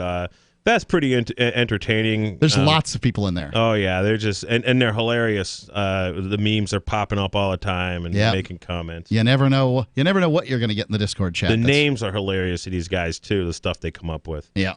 Let's go to Dave calling in from New Hampshire. Dave, you're on Free Talk Live. Hey, gentlemen. We talked a couple of months ago about the sort of ongoing emptying out of the jails occurring in New Hampshire. They're emptying out the jails? All right. To some extent. It's the result of, that. I guess that's a result of bail reform. Okay. But, now there's something else going on that is, I guess, annulment reform. And what is annulment reform? Well, an annulment Presume you'll tell me. Yeah, if you have a conviction, you get it taken off the record. All right. Well, there's also an annulment for a marriage, too, so I was kind of confused. Yeah. So, whenever the New Hampshire Police Chiefs Association is whining, something good is happening in New Hampshire, and they're definitely whining now. They think it's going too far, but the idea is that they just each year it seems to get a little bit more, I don't know, lenient or whatnot. The annulment process getting easier and easier. People are using it more and more apparently, and there's a thing called Senate Bill 311 right now that I guess just passed the Senate, and what it does is lets you get your crime annulled right after you finish your sentence immediately. Huh, that's interesting. And annul basically means, like, when you annul a marriage, it's like that marriage never existed. Yeah, because I actually annulled my New Hampshire driver's license in 2008. Now, I'll tell you some of the advantages to this is, and I don't know how quickly. I get why people want to know if somebody's been convicted of a certain crime or something like that. But I recently went to Japan and got turned around by immigration. And their immigration said that this is a conviction from more than 30 years ago. And, well, at least the crime's from more than 30 years ago. The conviction, I guess, is from like 29 and a half years ago or something. Yeah, I mean, the guy's like, well, there's nothing I can do. You seem like a really good guy. Seems like you've, turned your life around or whatever. And I'm like, yeah, thanks, pal. I hope whatever helps you sleep at night. But, I couldn't walk into the country of Japan because there it sits on my FBI record. Now, could you ask them, go to the Japanese consulate here in the United States and have an interview with them? Or a sit down, so maybe someday you could go to Japan? I haven't spent any time thinking about that. Okay. I mean, I was just going to Japan for a business meeting, didn't have any idea that these things are going to happen. I've considered writing a letter to the new emperor over there in Japan. I thought that would be a hoot. Years ago, I was going to go to the Philippines with a friend of mine because he wanted to interview a potential girlfriend, and he wanted to bring someone with him. And he's an older fella. He's in his 50s. I was young 30s. And or actually late 20s I was going to go with him. And I didn't have a passport, and I didn't even have a driver's license. And basically, I just contacted the Filipino consulate, I think it was called, and they confirmed that, yeah, you're cool to come to our country. Was this before or after 9/11? It was like 2005. Okay. And what they said, going back into the United States might be an issue, was what their concern was. Sure. Because I didn't have a passport. It might be, but I tend to think you're going to be okay, right? Like the accent that you have is almost unreplicatable, right? Like there are very few sort of Russian spies that might be able to pull off an American accent generally, and you have a specific regional accent that is. Yeah, they're just not. They're not doing hillbilly northern New England accents when they're teaching them in KGB school or whatever. So the chances of somebody having they're gonna. Probably not. I'm sad to say, they may be the salt of the earth, but they're not very particularly useful in Washington D.C. So, I mean, mostly I think you'd just be able to walk in by saying, "Hey, I don't have my passport. Sorry." Right. Yeah, Dave. Oh, nothing else to add. Just nice to see another thing moving in the direction of liberty in New Hampshire. Obviously we're not super. I think none of us are going to be super comfortable with the idea of horrible people who've done violent crimes getting out of jail, but most of these crimes people get thrown in jail for are not harmful to others, and victimless. So it's good to see the jails emptying out a little bit, and the annulments moving forward. Indeed. Thank you very much for the call, Dave. Most people who are in prison today are in for a crime that didn't have a victim, and thus probably shouldn't be in at all. I'm sort of the opinion that in a libertarian world, there'd probably be a 10th, a 15th of as many people in prison as currently exist today. Because not only do you have to consider the people that are in for drug crimes and vice crimes of other sorts, but you also have to consider those that were driven to commit crimes. And I'm not saying they don't have responsibility for their actions, but those that chose to commit crimes in order to get money to feed the drug habit or whatever else it is. Gambling, I suppose, is another possibility That exists because of the prohibition on drugs. Right. So I figured you could take a good chunk of the actual violent offenders in prison, and if it wasn't for government prohibition, there is a strong percentage of those violent offenses never would have occurred. I mean, some people are literally just like, today, if you're a black man, I think I would rather be judged by 12 than carried by 6 when it comes to a cop interaction, because I have no problem talking to a cop, but I got a couple of black friends who are like, dude, I could never do that. I would be dead. Right. And they are deathly afraid of the cops. In your case, you have no driver's license. Right. You have, lots of things. You're this odd individual who doesn't have a social security number. Right. Right. Yep. And so you'll tell them all exactly what you think of the profession and all those sorts of things. And I would agree with you. There are those that cannot. Right. Right. That's not so hot. Let's go on. I've got this great article from Reason here. And apparently the AFL-CIO, are you guys familiar with them? I don't know what that acronym stands for. It's the American Federation of Labor and Congress of Industrial Organizations. So it's like a union. It's the union. Yeah. The union. Oh, the big union. Oh. There's basically the Teamsters and the AFL-CIO. Are they the people Jimmy Hoffa died for, or Jimmy Hoffa that killed Jimmy Hoffa? I wouldn't be able to speak to any of that. I don't know. I don't know what happened to Mr. Hoffa. A little bit of Jimmy Hoffa in every one of these cans of tuna. The number is 855-450-3733. It's 855-450-FREE as in Free Talk Live.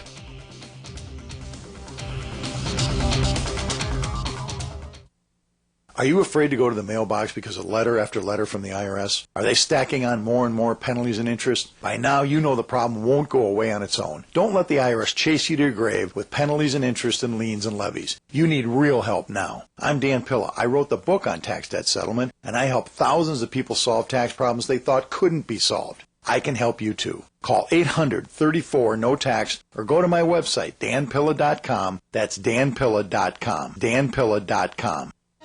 Fellow Patriots, my name is Todd Savage, founder of BlackRifleRealEstate.com. Like you, I was a prisoner of the alt-left sanctuary state until one day I chose to lead my family to freedom. Today we live on a sustainable 20-acre homestead where we shoot, hunt, garden, and homeschool our children without the tyranny of the nanny state looking over us. If you're ready to flee the city to the freedom of Idaho or Montana, our Black Rifle Real Estate team is here to help. Go to BlackRifleRealEstate.com. That's BlackRifleRealEstate.com. Would you like to hang out with Penn Jillette? He's keynoting Freedom Fest this year. I, for one, am thrilled. Freedom Fest is the largest liberty-oriented gathering in the world. They take a Big Ten approach with libertarians, conservatives, liberals, anarchists, and just open-minded people mingling together to hear real debates, share real solutions, and converse freely. This year's theme is the Wild West, a time of liberty and opportunity, or a time of anarchy and violence. Maybe both. Go to freedomfest.com/FTL and get your tickets now. freedomfest.com/FTL. Not convinced yet? Hey, I understand. It's a high-end event, even with coupon code FTLEB. Sure, you're likely to receive investment advice that'll make that sum seem paltry, but I have something special for you. Go to freedomfest.com/FTL and you'll get the 5 best speeches from last year for free. Call it a test drive. Do yourself a favor and go to freedomfest.com/FTL. freedomfest.com/FTL. Use coupon code FTLEB for a discount. The new 4th edition of Healing Our World, The Compassion of Libertarianism, will take your understanding of liberty to a deeper level and has over 1,300 updated references, new cartoons, and a foreword by Dr. Ron Paul. With discounts for multiple book purchases, the 4th edition of Healing Our World is a great gift for the liberals, pragmatists, environmentalists, and Christians in your life who think libertarianism is cold-hearted. Get yours today at healing.freetalklive.com and use promo code FTL for a $5 discount. Some of you asked, and now we've delivered. LRN.FM's live Keene, New Hampshire studio shows are now streamed in HD on Twitch. Visit our channel at twitch.lrn.fm and give it a follow. If you have Amazon Prime, you get 1 free subscription on Twitch. If you use it on our channel, Twitch will give LRN.FM a monthly piece of your Prime subscription cost. So please watch, follow, share, and subscribe to twitch.lrn.fm. That's twitch.lrn.fm. Since time began, tyrants have taken aim at personal liberties. Now there's a movie that aims back. The government has no more right to tell us what to put in our bodies than they have to take our guns or tell us what books we can read. 6 drug police were eaten by bears while raiding a marijuana farm. On your knees, you dirty hippie! On your knees! What's the problem, officer? Today, many cops who enforce pot laws do so only because it provides them with cushy jobs, good benefits, and a chance to push people around. I was an undercover narcotics officer. The drug war is nothing but a farce. The Second Amendment says you got to keep you and your gat intact. Guns and Weed, The Road to Freedom. A film by Michael W. Dean and Nima Vadati. DVD available now at gunsandweed.com or on Amazon. That's gunsandweed.com. Makes the perfect gift. Remember, that's Guns and... Do you love Twitter? Make sure you favorite the LRN.FM Twitter account so you can receive our tweets at twitter.lrn.fm. That's twitter.lrn.fm.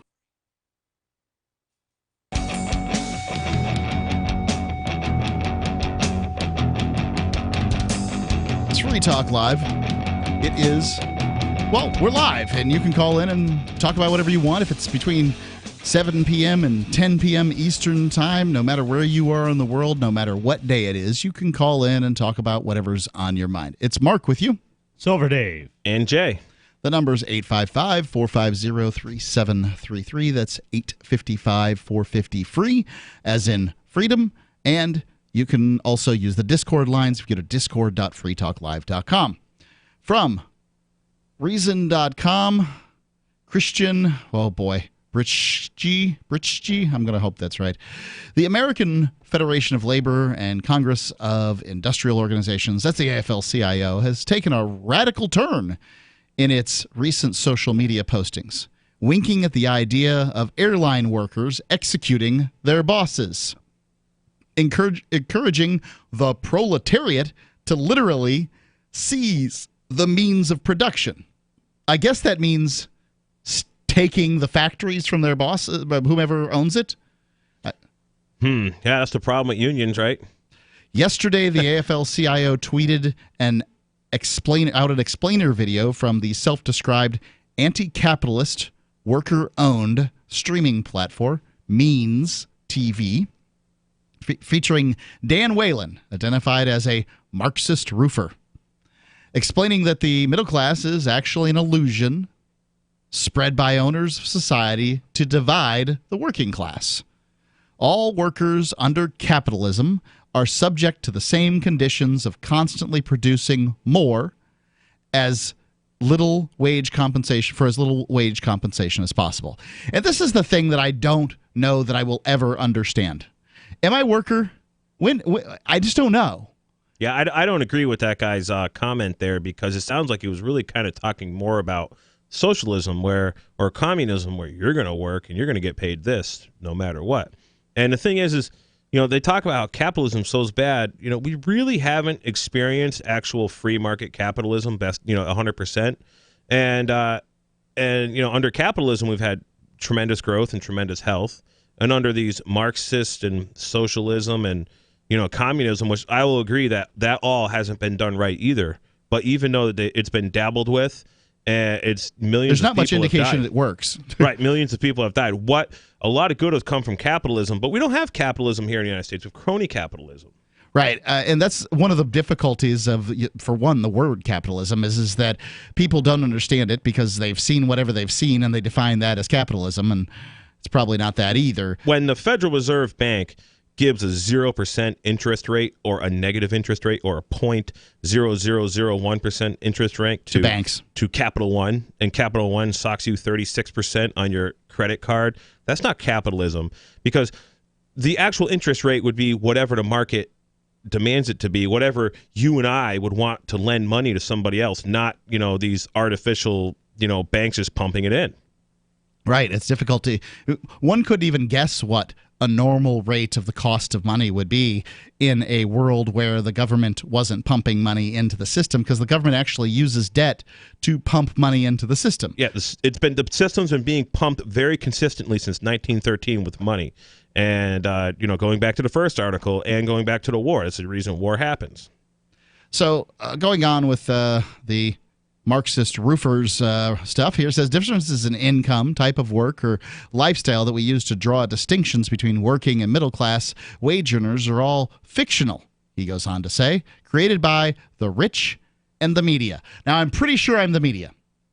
Best I can tell. Now, people won't call me the mainstream media because, well, I've actually had people ask me who tells me what to say. Mm-hmm. And Dave, you're new to the studio. I don't know that you've ever been in the Free Talk Live studios before, have you? Well, I've seen it in here. I've looked in here, but I've never been on. Yeah, you've never been on the air. Is there a handler in the room that's telling us what to do? No. Have you seen any indication that somebody is telling me, and maybe I'm handling you guys in a really surreptitious manner? No. It seems pretty natural. Right. So here I am on 200 radio stations now across the country, and nobody has ever. We've never even heard from these handlers. Now maybe they just think we're a bad prospect. I don't know. But they're not telling me what to say. Media is a very broad term. It sure is. Because anybody who's a Alex Jones or Info Warrior, for example, is considered the media, which I was at one time, and anybody could be. But also, media is MSNBC and all these big ones. And I'll tell you what he's probably talking about in the article is the fact that Fox and MSNBC and all these are very dependent on their advertisers. And when, you're watching any of these media things and half of them are supporting military, half the advertisers are military industrial complex and prison industrial complex. Big Pharma. And Big Pharma, well, they're not going to talk about things that Big Pharma don't want them to talk about because they're going to lose Big Pharma's thing. And I'd love to have Big Pharma advertise on this show, but they don't. I wonder why. So going on here, the differences, the country's largest labor organization apparently found these textbook Marxist talking points convincing enough to tweet out the video along with the caption, "We all need to seize the means of production." That tweet, taken on face value, seems to endorse some form of workers' revolution aimed at taking ownership of capital currently held in private hands. This, understandably, has raised a few eyebrows.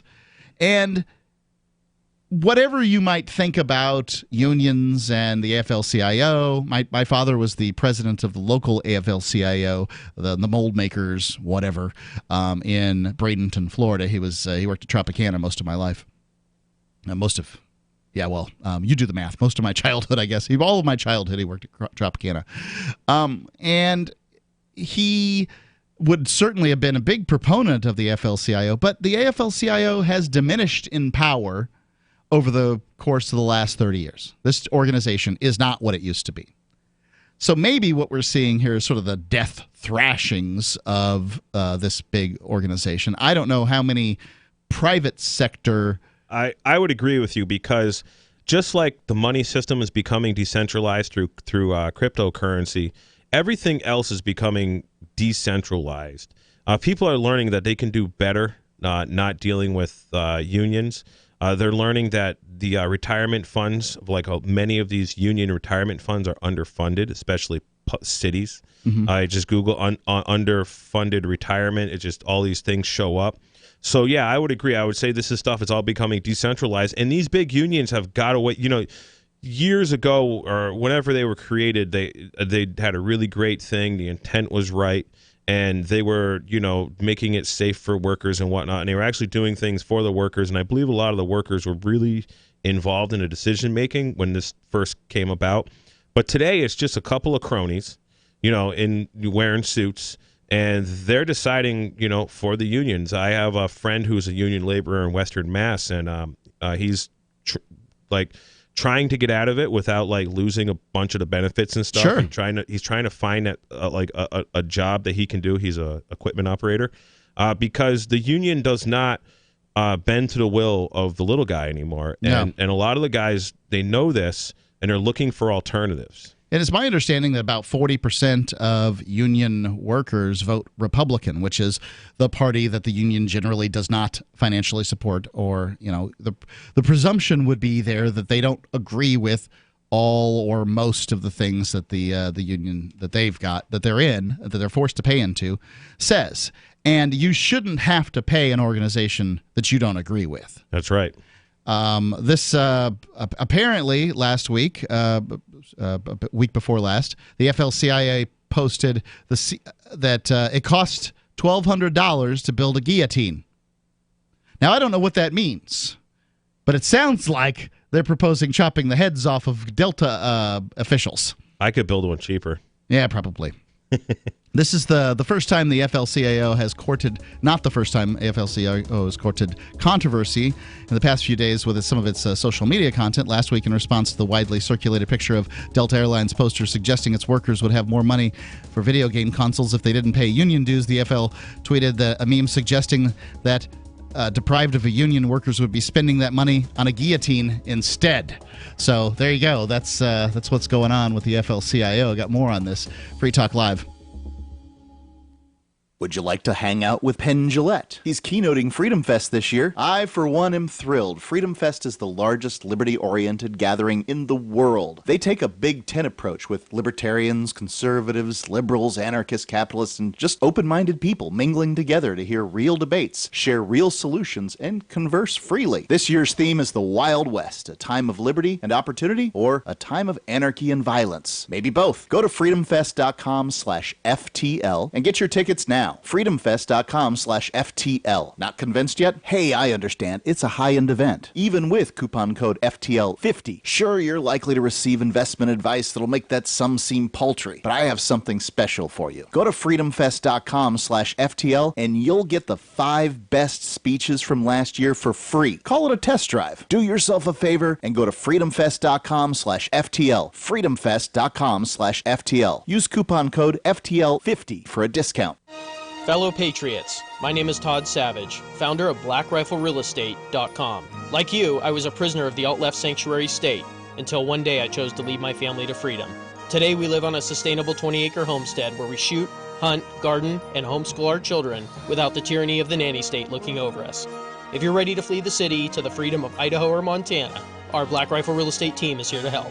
Go to BlackRifleRealEstate.com. That's BlackRifleRealEstate.com. Hunters, anglers, campers, and survivalists. Get back to nature. Expand your horizons with the highest quality, most versatile, unique slingshots and sling bows on the market at slingbow.com. Slingbow products are compact and models start from just $17.98. They're perfect for your bug-out bag or storing in your vehicle. Give yourself and your loved ones the excitement and tradition of slingbow. A new frontier in archery and truly modern twist on this primitive survival tool. Feel the thrill only at slingbow.com.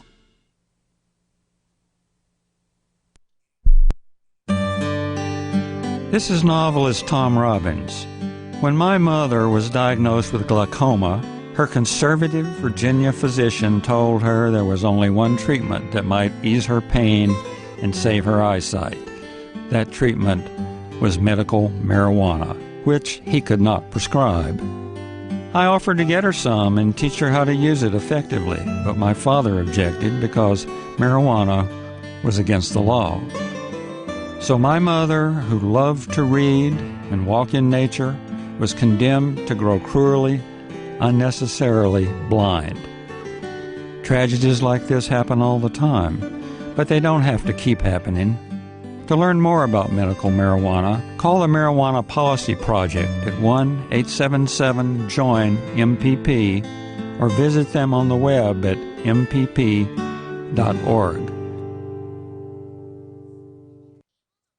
So you've heard all 3 hours of the latest episode of Free Talk Live, and you're still hungry for liberty-oriented audio content? Did you know that we have another 24/7 audio stream at LRN.FM? The Liberty Radio Network airs the latest episodes of some of the best liberty-oriented podcasts on the internet around the clock. In addition to recorded content, you'll also hear live shows like Free Talk Live, originating from our Keene, New Hampshire studio. So listen anytime at LRN.FM. That's LRN.FM. Cell 411 is a free app for Android and iOS that replaces government-controlled 911. Cell 411 allows you to preset a group of friends or private organizations to show up at any emergency. Cell 411 is a nightmare for the state because it proves their so-called services aren't needed. Cell 411 has had thousands of installs, and of course it's covered by the BIPCOT no government license. Cell 411 because your friends won't shoot you when you're in trouble. Without the government, who would build the emergency services? You and Cell 411. Get it today.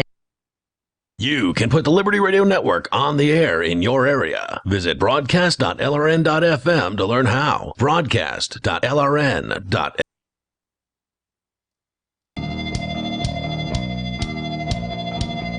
Free Talk Live. You are free to call in and talk live here on the airwaves. That's what we do. It's Mark with you. Silver Dave. And Jay.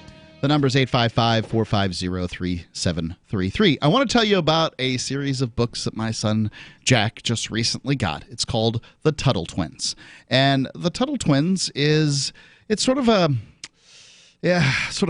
somewhere in the neighborhood of sort of libertarian, conservative kind of book series. It teaches your kids the kind of things they're not going to learn in school and the ideas that they're not really going to get anyplace else unless they're perhaps getting them from you, and it probably will do a better job than you have. Things like the Golden Rule, entrepreneurship, law and justice, and many classic works that are going to be useful for you. They're great for homeschoolers. They're great for kids that are going to regular school.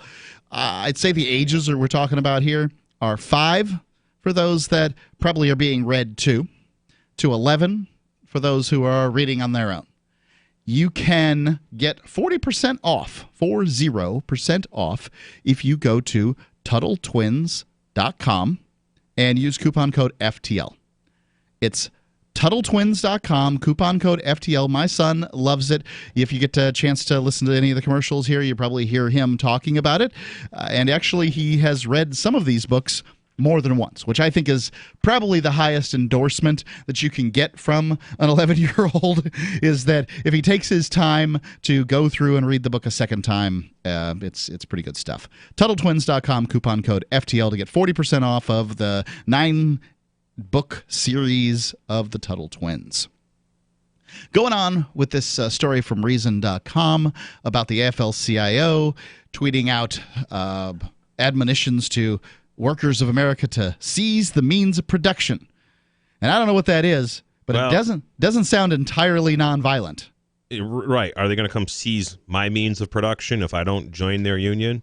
Are they going to send some men to do kneecap realignments at my place?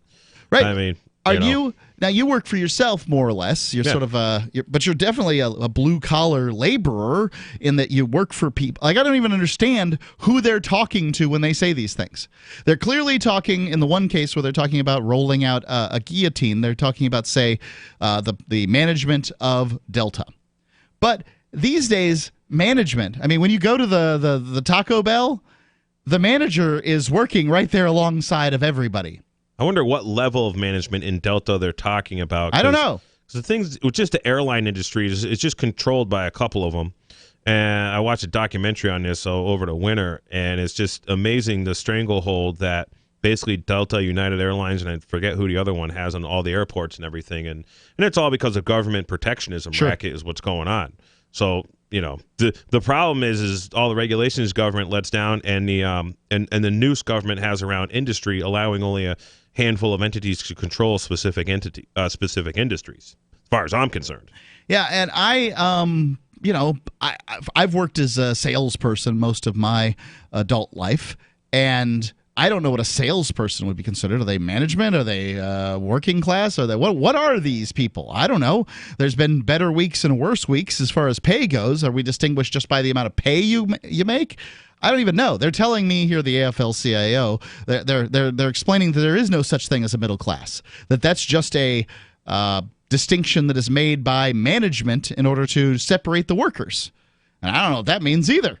I don't know what I just feel like this organization is from some time in the past, and they're attempting to speak their rhetoric. Isn't the term middle class straight out of government economics? Yeah, middle class is, well, I mean, if you divide the earnings of all Americans and you take what they call the quintiles, right? So there's an upper class quintile. That's the top 20%. The next one down, the next 20% down is the upper middle class. The next one is middle class. The next one is lower middle class. And the bottom one is called working class, which is a euphemism for people who don't want jobs.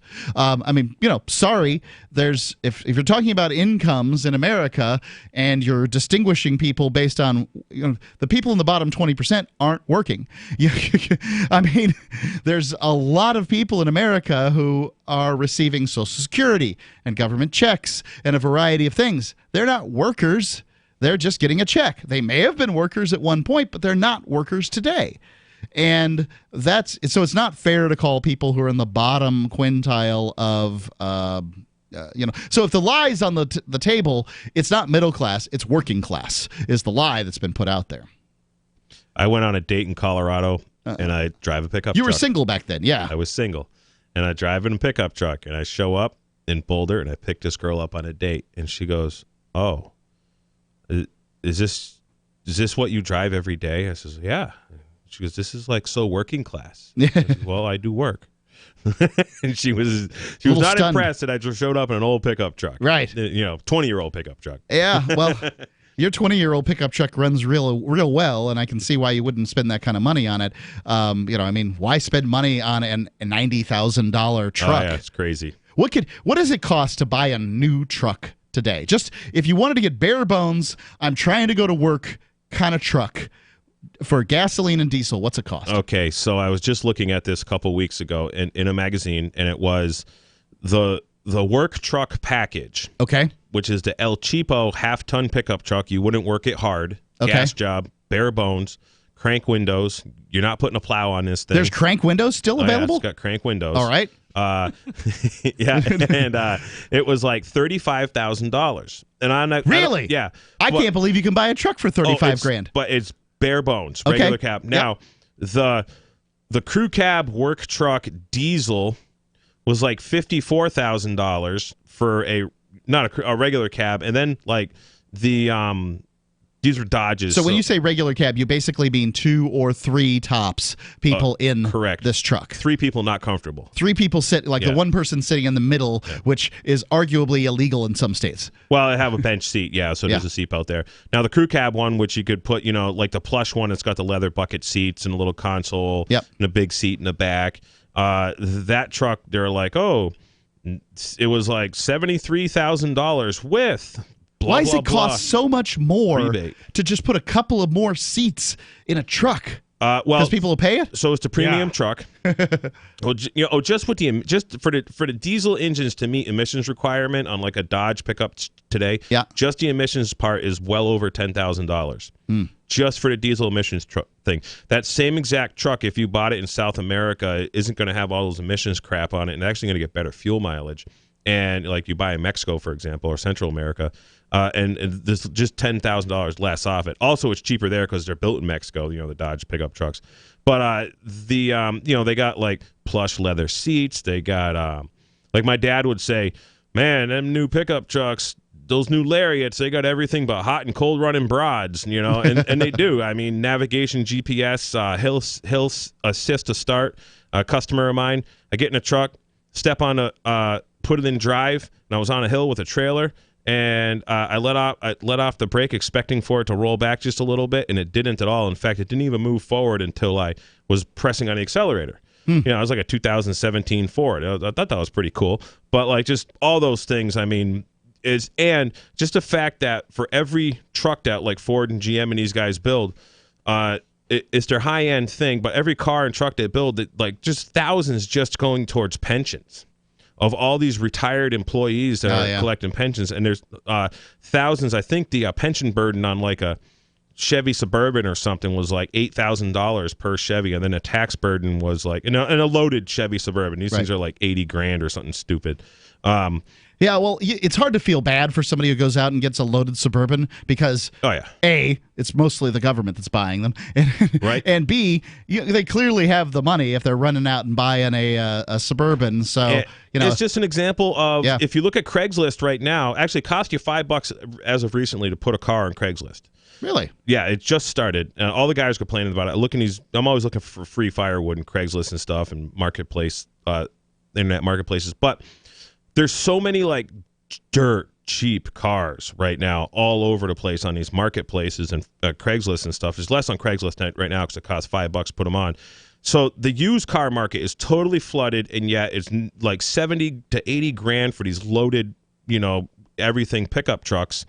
American, Ford, Chevy, and Dodges. Yeah, how can they afford it? And it's just the example of a bubble, but who's driving all this equipment is when I would go to these farm auctions, and I'm going to go to one this summer, and we'll see if it still is, but I haven't been to one in a few years. But in New York State, these farm dispersal auctions, everyone driving the brand new equipment all worked for the county, the town, the highway department. They were correctional officers. They were state troopers. Or the firemen are just notorious. Yeah, the for Manchester driving, Fire Department. Yeah. All brand new, jacked up diesel pickup trucks. Like 8 of them. Yep. All the fire They departments. love their trucks, but it's because they got that sweet government paycheck coming in. I like big trucks. They love the red ones in particular. The number, 855-450-3733. It's 855-450-FREE. Do you think the AFL-CIO still represents working-class Americans in this country? Or even what a working-class American is? I'd love to hear that definition. Free Talk Live, 855-450.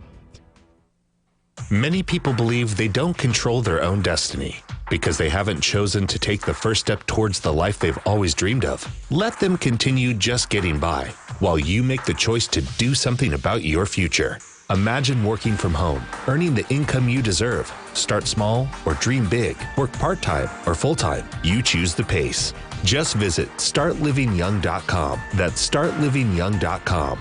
And click on the Be Your Own Boss tab. Discover Juness, a state-of-the-art global health products company that spent 5 years on the Inc. 5,000 fastest-growing private companies in America list, with over $1 billion a year in sales. They'll provide all the tools you need to thrive and succeed. And you'll be blown away by how little it takes to get started. Visit startlivingyoung.com today and click on the Be Your Own Boss tab at the top of the page. 2019 will be the year your new life begins. Your destiny awaits at startlivingyoung.com. Are you a cryptocurrency advocate? The Crypto Tip is the ideal outreach tool to help new people discover cryptocurrency. It's a printable business card-sized tip that you can give to service providers, preferably in addition to a good cash tip. When the server scans the QR code, it'll bring up an explanation of cryptocurrency, how to install a wallet, and allow them to claim the tip. If they don't claim the crypto, you get your tip refunded to you after a time period you specify. Plus, if they do claim the tip, you get an email alert. Create as many tips as you want at cryptotip.org. That's cryptotip.org. LRN.FM is proud to announce our official listening apps for Android and iOS devices. Now you can easily tune into our streams anywhere, anytime on your smartphone or tablet. Just visit apps.lrn.fm or search for LRN.FM in the Android or Apple app stores. Please download, rate us 5 stars, then share the link on your social media and let your friends and family know how you're listening to LRN.FM. Download it now, free at apps.lrn.fm. You're listening to the live edition of Free Talk Live. Hour number 3 is next after the news here on the Liberty Radio Network at LRN. This is the Liberty Beat, your daily source for Liberty news and activist updates. Produced in partnership with SNLS News and listeners like you. Online at libertybeat.news and snls.news. I'm Mick Murrow with your latest edition of the Liberty Beat. Gold is trading at $1,296, silver at $14.78, and Bitcoin is trading around $8,177. Today's prices are brought to you by InnoScale. Take off with Managed Cloud. Looking for a safe, secure way to store your important files online? Let InnoScale handle it for you. Their high availability cloud servers are the perfect solution for clients needing one or more secure, scalable servers with built-in hardware failover protection. For details, see them online at innoscale.net. In the news, the U.S. State Department has issued a security alert and ordered staff to evacuate Iraq amid escalating tensions with neighboring Iran. The anti-media reports the alert was posted Wednesday on the U.S. Embassy in Iraq, reading, quote, "The U.S. State Department has ordered the departure of non-emergency U.S. government employees from Iraq, both at the U.S. Embassy in Baghdad and the U.S. Consulate in Erbil." End quote. A U.S. Embassy spokesperson is reported by the Financial Times as saying that U.S. Secretary of State Mike Pompeo had taken the decision to withdraw because of, quote, "the increased threat stream we are seeing in Iraq," end quote. The spokesperson declined to say how or when how many staff were leaving, citing security reasons. No details of the threat facing U.S. officials in Iraq were given, and there are some doubts over the motivation for issuing the alert. The Liberty Beat is sponsored in part by Brave Botanicals. High-quality kratom and CBD at reasonable prices with excellent customer service. Brave Botanicals is activist-owned and mission-driven and believes so strongly in the power of kratom, they're giving it away for free. Just go to freeounceofkratom.com, for a free ounce of Kratom delivered to your door. Just pay shipping. That's freeounceofkratom.com. This is the latest edition of the Liberty Beat. Find us online at libertybeat.news and snls.news. Your news now continues. A leaked Saudi diplomatic memo claims that the government of Saudi Arabia had foreknowledge of the Easter bombings that occurred last month in 3 cities on the island nation of Sri Lanka, killing nearly 300 and wounding over 500 more. The contents of the memo, which additionally suggests Saudi complicity in the attacks, are supported by the connections recently uncovered by Sri Lankan authorities that the alleged ringleader of the bombings, Zoran Hashim, had to Saudi Arabia. Mid-Press News reports the document carries the Islamic calendar date of 11/8/1440, which equates to April 17, 2019 in the Gregorian calendar. That's just a few days before the bombings. The document is addressed to the Saudi ambassador to Sri Lanka and authored by Saudi Foreign Minister Ibrahim bin Abdul Aziz Al Wasaf. It carries the labels urgent and top secret. The memo carries the seal of Saudi Arabia, conforms with the format of other leaked Saudi diplomatic memos, and carries 2 watermarks. The murder of an innocent Houston couple made national headlines earlier this year, as police took to smearing their names and threatening those who didn't believe the official narrative. The Free Thought Project reports that as the months passed, it was learned that the Houston Police Department's raid on the home of Dennis Tuttle and Regina Nicholas was based on lies, and they were murdered for no reason. Now the case has reached a turning point after the family hires a forensics expert to examine the home, finding that there is no evidence the officers encountered gunfire. According to the forensics experts hired by the family of the victims, the officers who suffered bullet wounds during the raid on the innocent couple's home were shot by their fellow cops. That's a direct challenge to the official narrative, which states the officers were forced to kill the couple after the couple opened fire on them. The independent forensic investigation was conducted over the course of 4 days by forensic expert Mike Maloney, a retired supervisory special agent with the Naval Criminal Investigative Service.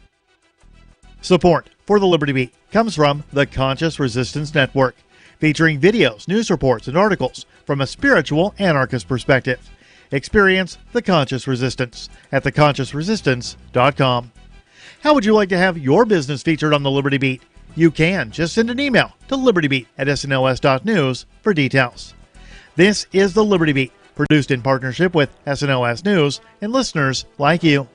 The Liberty Beat is online at libertybeat.news and snls.news. I'm Mick Murrow, reporting for the Liberty Beat, reminding you, spread liberty with a smile.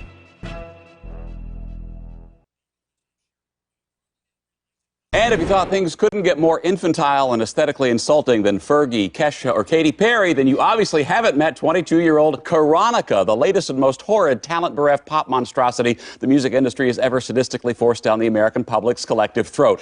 She's here with us in the studio right now. What? Now tell us, Karonica, how did you first decide that you wanted to be the cipher through which the cynicism of a morally bankrupt industry is channeled? Yo, I just do what I do. Know what I'm saying? It's like people just love my ish. Right. You are in the middle of your sold-out Damn Girl tour. Damn girl, that's right. Which is a heinous slap in the face to the English language, and will also travel to 47 cities, sapping the intellects of every young person along the way. I said, damn girl, that's right. There's no light in your eyes, Karonica. I got nothing to say to the haters. I hate you.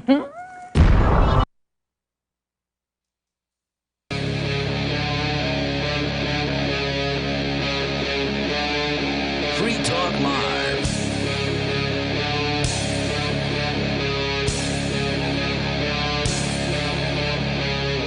It is Free Talk Live, and you are free to call in and talk live. We're kicking off another hour of Free Talk Live. If it's between 7 p.m. and 10 p.m., Eastern Time, or 1900 and 2200 hours. I don't know what it is, Zulu time. I'd have to do the math on that, and I wouldn't be very good.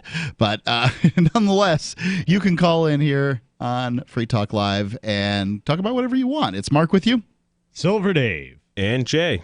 And, yeah, so we're going through this article here from Reason.com on the AFL-CIO. And apparently, they're calling for riots and executions, more or less. It's like the dying dinosaur doing its final lashing and thrashing, as it's bleeding out on the ground. The same thing the U.S. government is essentially doing right now via Brad Sherman by calling to, ban Bitcoin. This is just everything is becoming decentralized. I mean, we got even centralized things like Uber are essentially very decentralized for people who want to go and work their own hours in this service economy. And we all have all these options. The unions they're irrelevant, just like the legacy banks are irrelevant now. And this is such a great time in history that we get to experience and watch these institutions collapse. So these unions and, the sort of those on the left that support them and that kind of thing, labor unions, they have been in bed with these big businesses for as long as there's been the big businesses because they're supplying the workers. So in the case of Delta, the AFL-CIO making, threats, suggesting the executions of Delta CEOs and management, or whatever it is that they were trying to say with the recommendation of using a guillotine. I mean, these are the people that are employing their people, presuming the AFL-CIO represents the Delta workers. I don't know. But, I mean, when you're talking about, Monsanto or Bayer, these corporations, they've existed alongside workers for a long time. Yes, well, it's funny that you mentioned Bayer, because as you're talking about it, I'm about to sort of maybe derail us, but I can't stop thinking about it. I told myself today, since I have access to all these listeners, I feel like there's something really important that I want to share with you. And in the past few days, Jay and I have talked about this. This is really an astonishing piece of information to me because I feel like I live in a comedy. I really do think that I live in a comedy, and George Carlin wrote it, and they said, well, watch this. This is funny. So, we mentioned Bayer and guillotines. Well, a guillotine's not really the most efficient mass killer, but, there's a lot of companies like Bayer that know a lot more about killing people and how to kill a lot of people really efficiently. And you're probably well, what does that all mean? Well, you might have heard of something called Zyklon B. Well, Zyklon B... Yeah, that's what the Nazis used to gas the Jews, right? Zyklon B was the number one choice of gas by the Nazis. They say, well, this is our number one choice. We like it the best. It's efficient, it's fast, it's easy, and effective. 3 out of 4 Nazis agree? 4 out of 4 Nazis agree. Zyklon B is the best. Yep, there you go. Now, you're probably wondering, well, who made Zyklon B? I'm going to presume at this point that it was Bayer. Oh, no. Well, wait a second. That's actually a really good guess. That'd be most wrong. people wouldn't guess that. They wouldn't do that. That'd be wrong. Yeah, no. So Bayer, and this is not even hidden. This is not even a secret. So Bayer, this is the company that just bought Monsanto, who makes your food. Okay, just think about this for a few minutes. The company that made the number one gas chosen by 4 out of 4 Nazis to kill people, millions of them, very effectively and efficiently, because that's important. I want to kill a lot of people, but I don't want to spend a lot of money. So, Bayer, they just bought Monsanto, who makes the food. They made the number one Jew killer, the number one killer of people, but also they make these vaccines. And so I just thinking about this, these guys are experts at killing people, and they make the food that people eat and the vaccines that are supposed to save people's lives. And no one even is suspect. No one's even concerned about this. I think that's really funny to me. I'm sure that they've got workers over in, I guess, Germany or wherever Bayer's from, I don't know, that are complaining about the working conditions at the Bayer factory. But these are the people that were making this stuff 70 or 80 years ago. I mean, these people are literally in bed with. I mean, it's not exactly the least adversarial relationship I've ever seen before, but that's what they do. They're the support network for these organizations. And when Dave says Monsanto controls your food, is that that gives you or makes your food? Just about all of it. So the way that works is through what's called crop insurance, subsidized crop insurance. I worked on a big crop operation in Colorado for a couple of years. And what happens is these farmers go plant certain crops, corn, wheat, soy, canola, and they only plant crops, the big farms, that they can get a subsidy on. And this subsidy, this crop insurance, the subsidy is in the form of a crop insurance that covers literally everything. Markets, if all the farmers plant tons of corn and the corn's not worth anything, well, they still collect, this is insurance. It covers hail, covers floods, droughts, fire, whatever. It covers the guy just screwing up planting the corn. I mean, it covers all the mistakes, and it's government subsidized. And the only way you get this is to use Monsanto growing practices, which means that you must use a minimum of, like corn, it's like 32 ounces of Roundup per year. And Roundup is really good at killing weeds, just like Zyklon B is really good at killing Jews, and or people in general, actually. But And that's funny that Monsanto makes stuff that kills weeds and kills insects, and they get bought by Bayer, who makes stuff that kills people really good. There's only one common thing that I'm noticing here is that they're really good at killing. They're really good at killing. No, these guys, no, they care about our children. No, they care. They care, all right, about what? I have no idea. Well, they're chemical manufacturers, and yeah, some's going to be deadly. There's no doubt about it. I want to finish up this story real quick from the AFL-CIO here. Apparently, somebody called the AFL-CIO on their guillotine post and said the post was eventually taken down. An AFL-CIO spokesperson issued a statement to CNN saying, "We strive to keep our Twitter account actively engaging and real to advocate for working people." She said, "We came across and shared this internet meme. We realized it was in poor taste and that it doesn't reflect the values of the AFL-CIO, and it's been taken down." So I don't know what's going on. This latest invocation here to seize the means of production, is that representative of the AFL-CIO's views as a whole? Well, it's unclear. In recent years, the organization has stuck to more incrementalist goals like raising wages for its members, not abolishing wage labor altogether. So this is interesting stuff coming from Reason here and talking about what looks like this organization's, to me, the last thrashings of it. I can't imagine that most union employees in America are members of the AFL-CIO, because most union employees in America are what they call public sector. So they're... Which is the worst as far as I'm concerned. Well, FDR felt the same way. He didn't feel that people who work for the government should be able to be parts of unions. Unions should only be with the private sector, because that way he wouldn't have to deal with them. But I mean, if people want to unionize, as long as they can't violate my rights or someone else's rights, I really don't care. Right, it's just a club. Yeah, if you want to join, make a club, whatever, that's fine. But the problem is with these public sector clubs, I live in a town of 4,200 people, and at the town election, town meeting, there was everybody, raised their hand to vote yes or no on bills. Not bills, on articles, warrants, they call articles, them.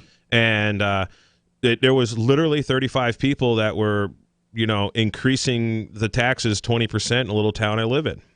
Just 35 people were forcing their will on, however many landowners, or 4,200. How'd they do that with hundreds of people at the... There was 75 people at town meeting, and about 30. There wasn't even 75. There was, but there was 35 yeses and like 7 no's on almost everything. Wow.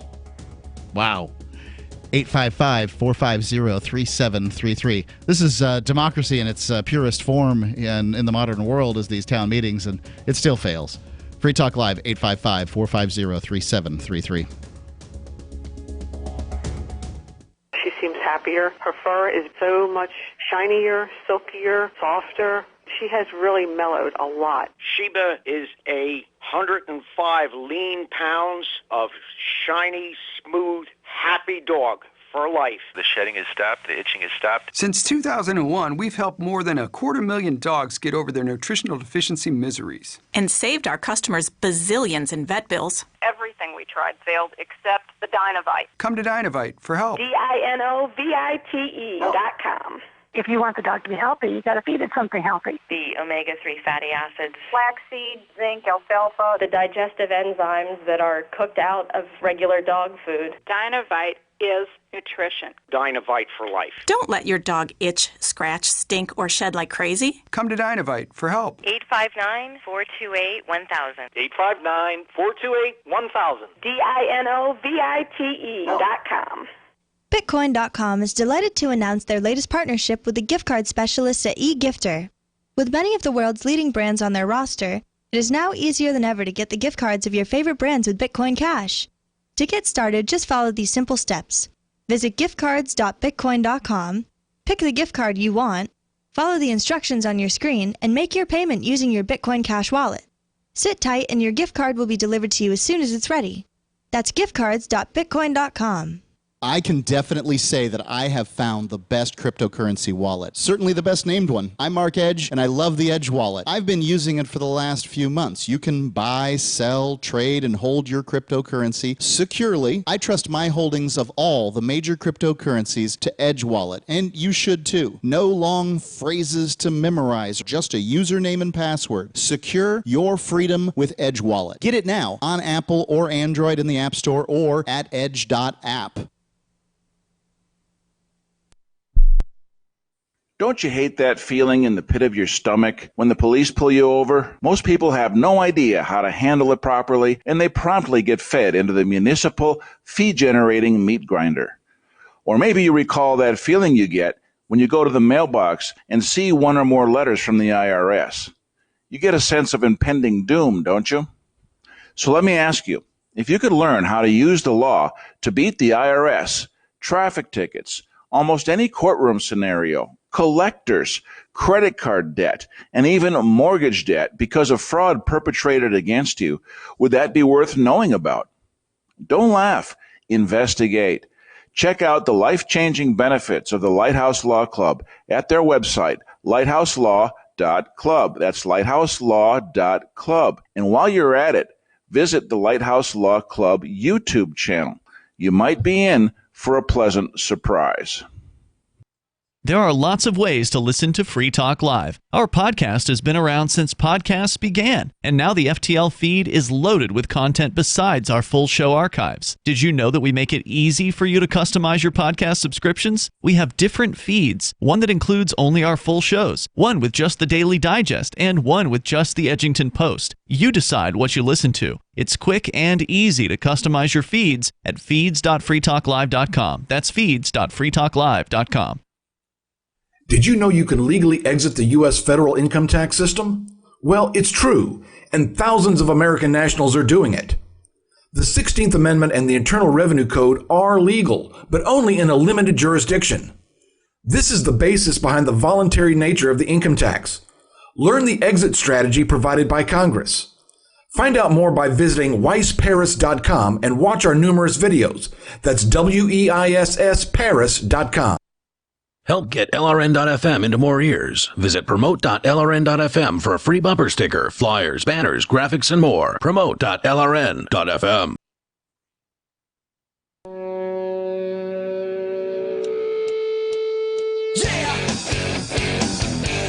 Free Talk Live. Call in, talk about whatever's on your mind. It's Mark with you. Silver Dave. And Jay. Freedom's Phoenix is a liberty-oriented news aggregation site, and that means they collect news stories. You want the latest, freshest stories and perspectives on current events from those who value liberty? freedomsphoenix.com has it. Their daily dispatch is the best way to stay up to date on science, technology, historical findings, liberty news, government overspending, and the rise of the police state. Freedoms with an S. Phoenix.com. Freedomsphoenix.com. Let's go to Higley calling in from Chicago. Higley, you're on Free Talk Live. Sorry, Dave. I happen to think you're a dork. But if somebody shot Jay Lehman in the head, who would you call? Whoops, I probably pushed the wrong button there. That was Crazy James. Yeah. So who would you call if somebody shot me in the head? Well, that's a good question. Who would I call? Like, does anyone else know about this? Like, am I the only one who knows Jay's body is there? Like, call my wife. It's probably a good place to start. Does he have anything valuable? Like, is there any, like, before we go on, game this a little? Right.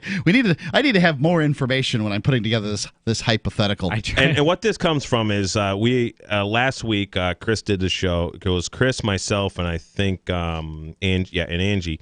Right. Ian and I were flying to Tokyo. Right.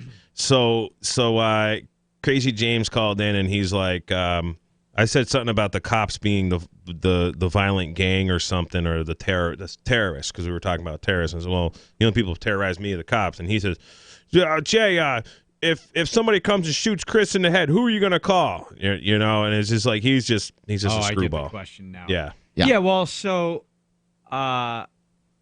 what are they going to do after this person's already been killed anyway? Like, come bring Jay back to life. It's kind of their job, right? They're going to just come and cause more problems for more people, and that is basically what... Yeah, I mean, the correct entity to call, I would say, would probably be, the coroner, because they're the ones who, they're going to come with the cops anyway. You deal with dead bodies. Cops are the ones that you call for the cleanup crew. I'm not saying that there aren't some police officers out there that'll throw themselves between you and a bullet. There certainly are.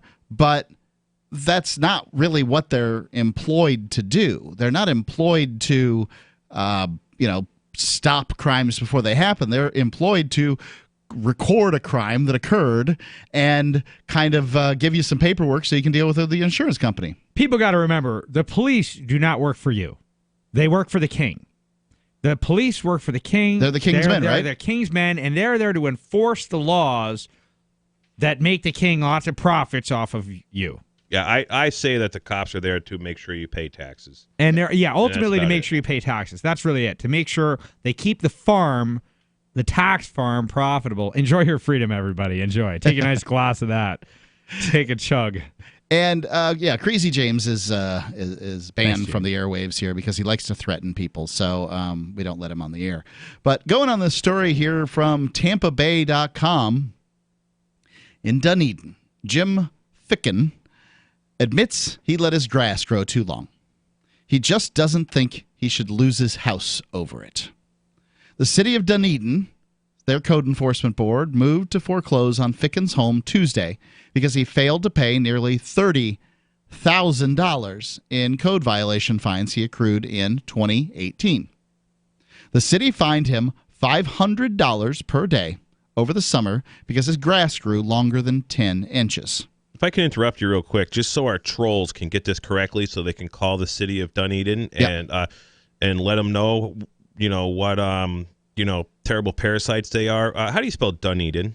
Dunedin, I think that it's the same as like the Scottish city, Dunedin, Dunedin, and it's in Pinellas County. It's one of the many municipalities that's in Pinellas County. It's, I think, north of Largo, certainly north of St. Petersburg. This is one more way that people have really lost their freedom. And I mean that people grow lawns, and people have been, trained through a lot of different type of means that they should grow this lawn, and you couldn't actually be able to do otherwise. But people used to grow food. They grew food. Well, now, if you grew food in your yard, you would get in trouble.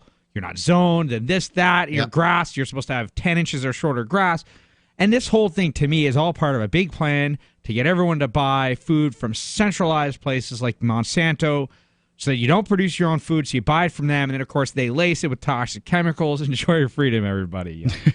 So, this Jim Ficken guy, here he is doing a little press conference out in his driveway, and he has a very Florida-type home. This is the kind of home that was in the neighborhoods that I grew up in, the kind of home that I grew up in. I'm seeing the jalousie windows, the single-car garage, the grass. We call it a lawn, right? It's just a bunch of weeds that you whack down to a certain level height. And in his case, so this is basically one bad year. Jim Ficken had a bad year. And I don't know what happened. It doesn't if this article says it, I don't remember it from when I put it in my show prep. But something happened in 2018, and he didn't mow his grass for a long time. And in Florida, when you don't mow your grass, there's going to be some evidence. It's gonna go. Yeah, you let it go a couple of weeks, you got a hayfield. Yeah, you basically do. Tyrannosaurus Rex living in your yard, and right? And basically, this guy's been fined $500 a day, and accrued $30,000 in fines, and the city of Dunedin is attempting to steal his home from him over it. He's not saying he didn't do it. He's just saying you just had one bad year, and the city's basically taken his house. I wonder what their Facebook reviews look like right now. Every time there's like one of these dirtbag parasitical, governmental organizations that just does something ridiculous, I go check out their Facebook page, and it's all like negative comments and 1 stars, and then they shut off commenting. It's pretty hilarious. What kind of a name anyway is Dunedin? It sounds They're Dunedin, like we're not Dunedin. That's pretty accurate. You're gonna eat. Nope, we're hungry. The same day, the city moved to foreclose. Ficken, 69, filed a lawsuit against Dunedin, the members of its code enforcement board. He's seeking $1 in nominal damages, attorney's fees, and injunctions that would relieve him of the fines. The suit also hopes to end Dunedin's alleged practice of fining people without considering a homeowner's ability to pay. Ficken had a news conference on Wednesday out in front of his home there in Dunedin. I'm not going to give the address. It doesn't particularly matter. It's an excessive fine, and everyone I've spoken to says it's outrageous, Ficken, a retiree on a fixed income, said. And there's no way a retiree can do something. Like, maybe he had a health problem. Maybe he just had a bad bout with heroin. I don't know what happened to Mr. Ficken when he was no excuse. You have to 10 inches is the limit. Right, that's it. This is basically your grass is too long, and we're going to fine you $500 a day, and over that $500, now the fine's there, and we're going to take your house from you. I wonder. Sounds like a profitable operation to me. Yeah. I wonder if he even knew he was getting fined. Or does all of a sudden this bill show up and you got, $12,000, $13,000 in fines because it took 2 weeks for the bill to get to you? You're like opening up your bills. You're like, here's your Comcast, $79. Here's your internet thing, and then you're like, oh, the city of not gonna eat you or whatever they were called. They're like, oh, it's $75,000. Wow. Wasn't expecting this one. Let me get that paid off. Yeah. No, I'll send a check right away. 855-450-3733. Hunters, anglers, campers, and survivalists. Get back to nature. Expand your horizons with the highest quality, most versatile, unique slingshots and sling bows on the market at slingbow.com. Slingbow products are compact and models start from just $17.98. They're perfect for your bug out bag or storing in your vehicle. Give yourself and your loved ones the excitement and tradition of Slingbow, a new frontier in archery and truly modern twist on this primitive survival tool. Feel the thrill only at slingbow.com. Anytime, any place, anywhere. Radio remains the most intimate of all forms of media. At home, at work, in the car, on smartphones. Over 90% of consumers still listen to radio every week. That makes choosing radio as a place to advertise your business one of the best decisions you can make. Email advertise@gcnlive.com and partner up with an experienced GCN representative. Advertise@gcnlive.com. Easy, affordable, effective. Why did you move to the Shire? I moved here to the Shire because there's other people around who take liberty just as seriously as I do. I moved to the Shire because I saw videos of people challenging authority and thought that I could get support myself. It called to me, like, do this, right now. I wanted to be around people like me who got it, and once I got here, I knew there was nowhere else that I wanted to be. I've always wanted to change the world, so I moved to the Shire to join people who were actually working towards doing the same thing. The people here are awesome, loving, and positive. It was for the adventure and for the feeling of something important is happening here, and I just wanted to come to sort of be part of that. Visit ShireSociety.com to read and sign the Shire Society Declaration and learn the reasons why, if you love liberty, you should immigrate to the Shire. Plus, connect with others via the forum at ShireSociety.com. That's ShireSociety.com. Did you know that Free Aid is a mutual aid, educational, and networking organization? At Free Aid, we support volunteers who provide first aid. We do outreach to the public about health and safety, and we bring together medically skilled freedom lovers. Free Aid is made possible by your generous support. Donors can receive great gifts like first aid kits, t-shirts, silver dime cards, and hoodies. The Free Aid Silver Dime Card Project is sponsored in part by Roberts & Roberts Brokerage, Freedom's Phoenix, and Don't Tread on Meme. Visit fr33aid.com.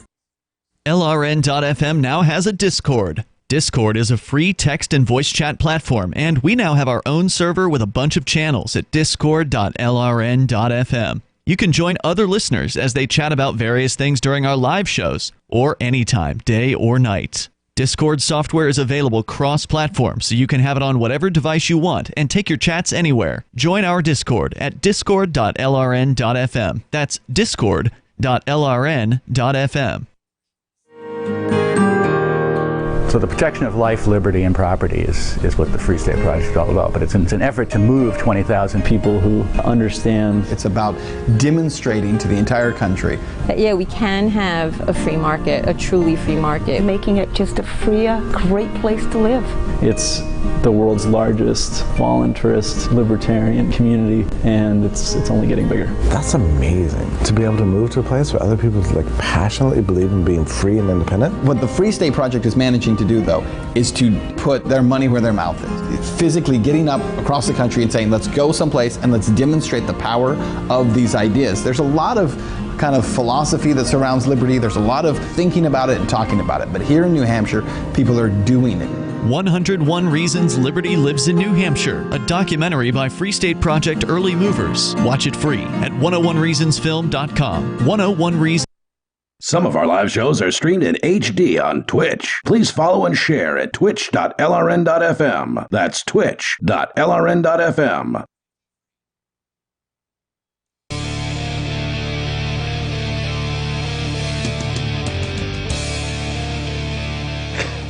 Free Talk Live, 855-450-3733.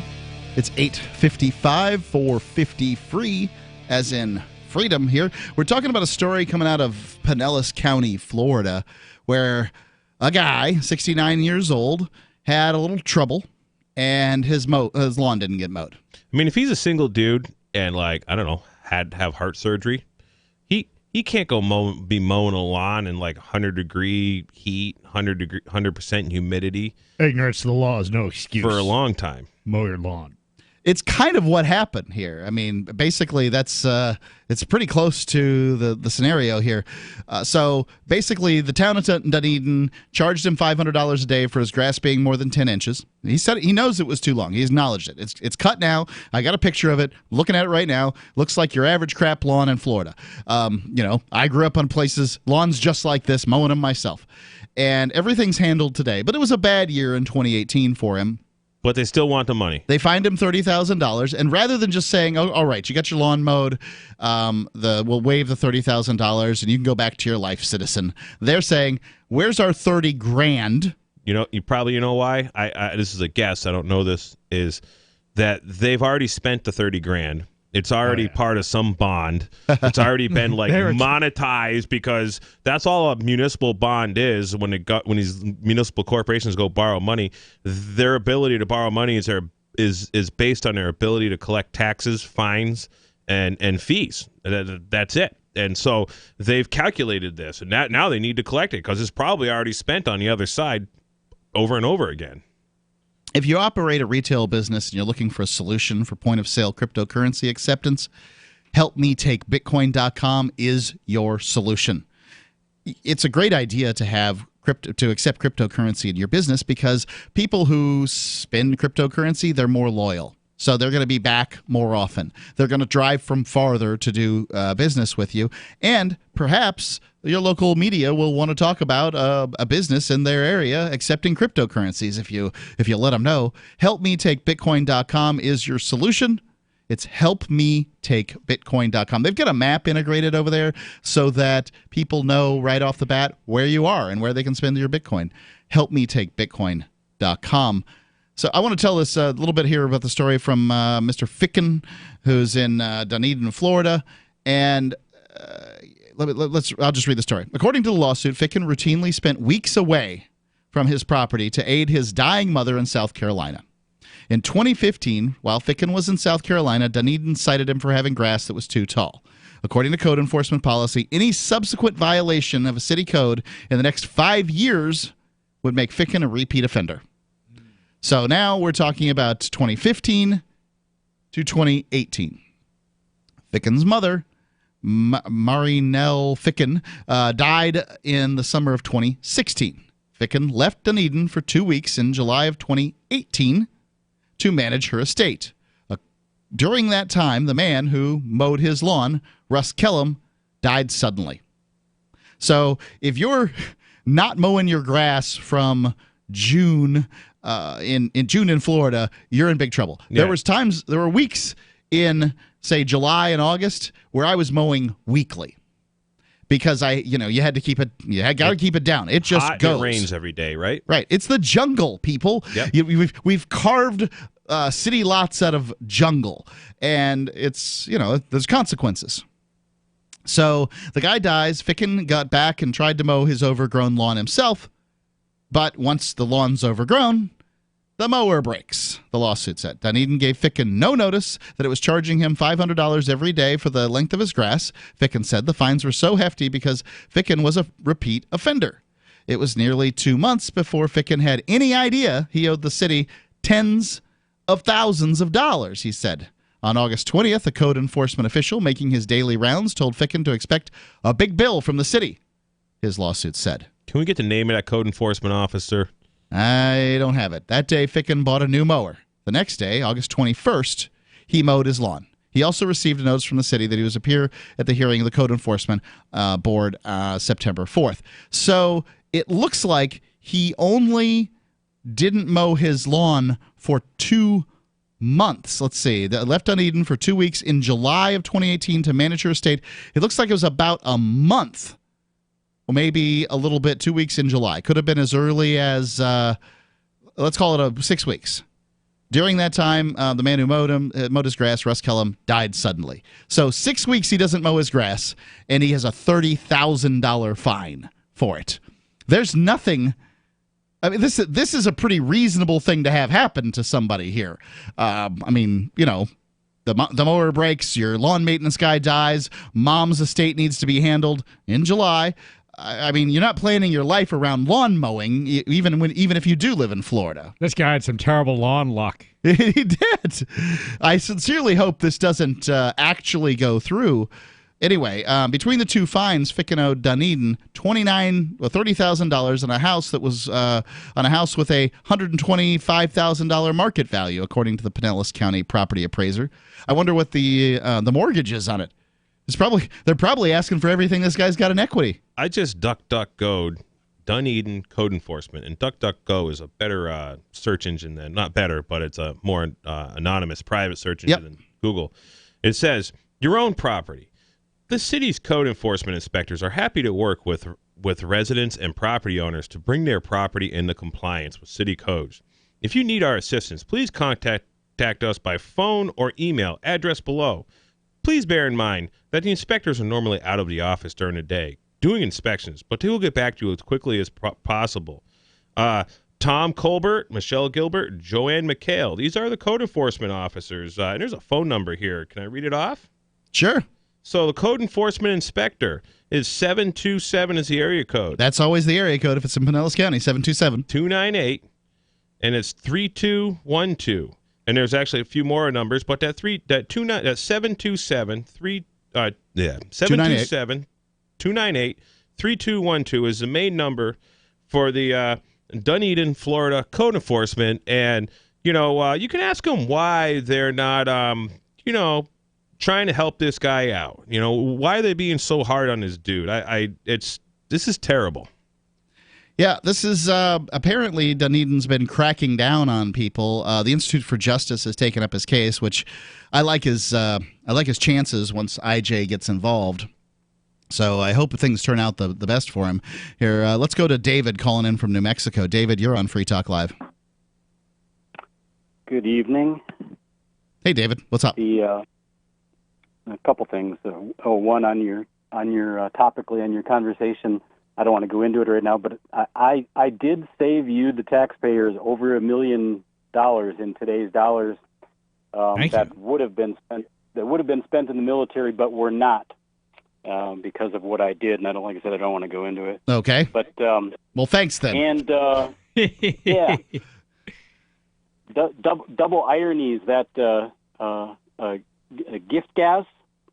Gift what? You want some gas as a gift? Gas gift? Okay, gift gas. All right. fun with German. Some propane, Bobby. The German word for poison is Gift.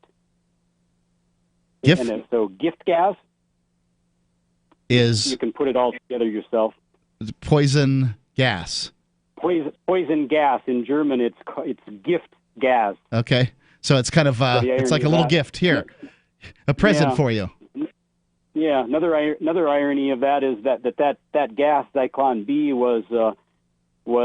came about due to the inventions of a German chemist that worked before the war. His inventions were the ones that led to Zyklon B. So he both saved millions of people's lives by killing pests that were eating agricultural products, and then his work was then used to kill his relatives, literally.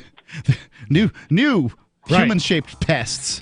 Well, yeah, that's the thing about any tool. A tool can be used to. That's right. The government will always find a way to use whatever tool to kill people. They're like, these things open bottles, but then they figured out how to kill a lot of people with it. It's funny.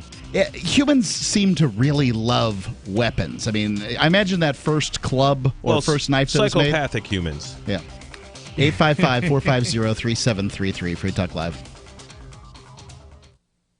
Does your dog itch, scratch, stink, or shed like crazy? Come to Dynovite for help. Order a 90-day supply of Dynovite. Everything we tried failed except the Dynovite. Pick up 2 bottles of Super Mega Fish Oil. Get the 3rd bottle free. Packed with omega-3, DHA, and EPA fatty acids. Super Mega is great for your dog's immune system, healthy skin, and soft, shiny fur. Dogs love it. Try Super Omega Fish Oil. Buy 2, get 1 free. At Dynovite.com. DINOVITE.com. Go to themorganreport.com and receive updates and insights you will not find anywhere else on the web. You will discover how to grow and protect your wealth under all market conditions. The free Morgan Report provides interviews, webinars, question and answer sessions, plus mind-blowing videos. As David Morgan says, let my passion create your wealth. Themorganreport.com. Themorganreport.com. Have you checked your Google search results lately? Search results are usually the first impression that people form of you or your business, so make sure that they create a positive impression with Reputation Defender. What the internet says about you can have a big impact on your life and your livelihood, even if it's not true. Fortunately, you can now control how you look online and in online search results with Reputation Defender. Call 800-831-0771 now. That's 800-831-0771. For your free reputation analysis. If you have negative material from an ex-employee, upset patient, or former client, newspaper article, legal issue, social media, or other source showing up in your search results, you can combat it with Reputation Defender. Our dedicated experts in patented technology can help make your online search results look their best. Call 800-831-0771 to learn more. 800-831-0771. That's 800-831-0771. If you're looking for work, the person you are applying to is probably so swamped with applicants that he or she is tough to reach. So call early in the day, before 8 a.m., before the palace guards arrive. You'll need your prospect's direct number, and here's a sneaky way to get it. Suppose the company's main number is 555-5000. You should call 555-5012. When someone says, "Good morning, Pam Johnson," you should innocently say, "Oops, somebody here must have written this down wrong. I was calling for Tom Frederick. What's his direct number?" If the very next thing you hear isn't Pam giving you Tom's number, it may be, "Good morning, Tom Frederick." For more tips for job seekers and getting better results in all your day-to-day communication, hit survivalspeech.com. I'm Holland Cook. The LRN.FM social media channels have been revamped. We've eliminated Facebook and focused on other platforms like Twitter and Mastodon, the decentralized alternative to Twitter. On our accounts, you'll find posts from multiple LRN.FM show hosts together in one place. Follow us on Twitter at twitter.lrn.fm, or better yet, move to the decentralized Mastodon social media platform at toot.lrn.fm, toot.lrn.fm. I think you'll like it. There are basically two types of advertising, direct response and branding. Radio's great for direct response with its low cost to listener ratio, but audio can't be beat for branding, which is a longer term endeavor. You want to be the first thing that someone thinks of when they think about your product or service. If you have a local business that you want kept top of mind in your community, call the station. If you need national reach, Free Talk Live's got around 200 radio stations, millions of monthly listening sessions, can suit all budgets, and if we don't think we're right for you, we'll tell you. Email me. Love what we do? Please help support our international satellite channels at patreon.lrn.fm. That's patreon.lrn.fm.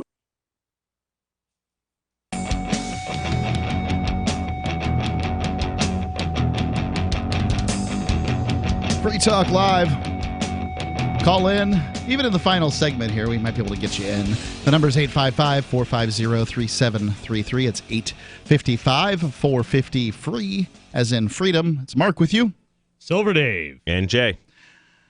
The number is 855-450-3733. So there was a situation in Dunedin where, written here by the Tampa Bay Times at tampabay.com, where this guy, Jim Ficken, basically his mom died, and then his lawn guy died, and this is Florida. People die, this is where America goes to die, and it happens.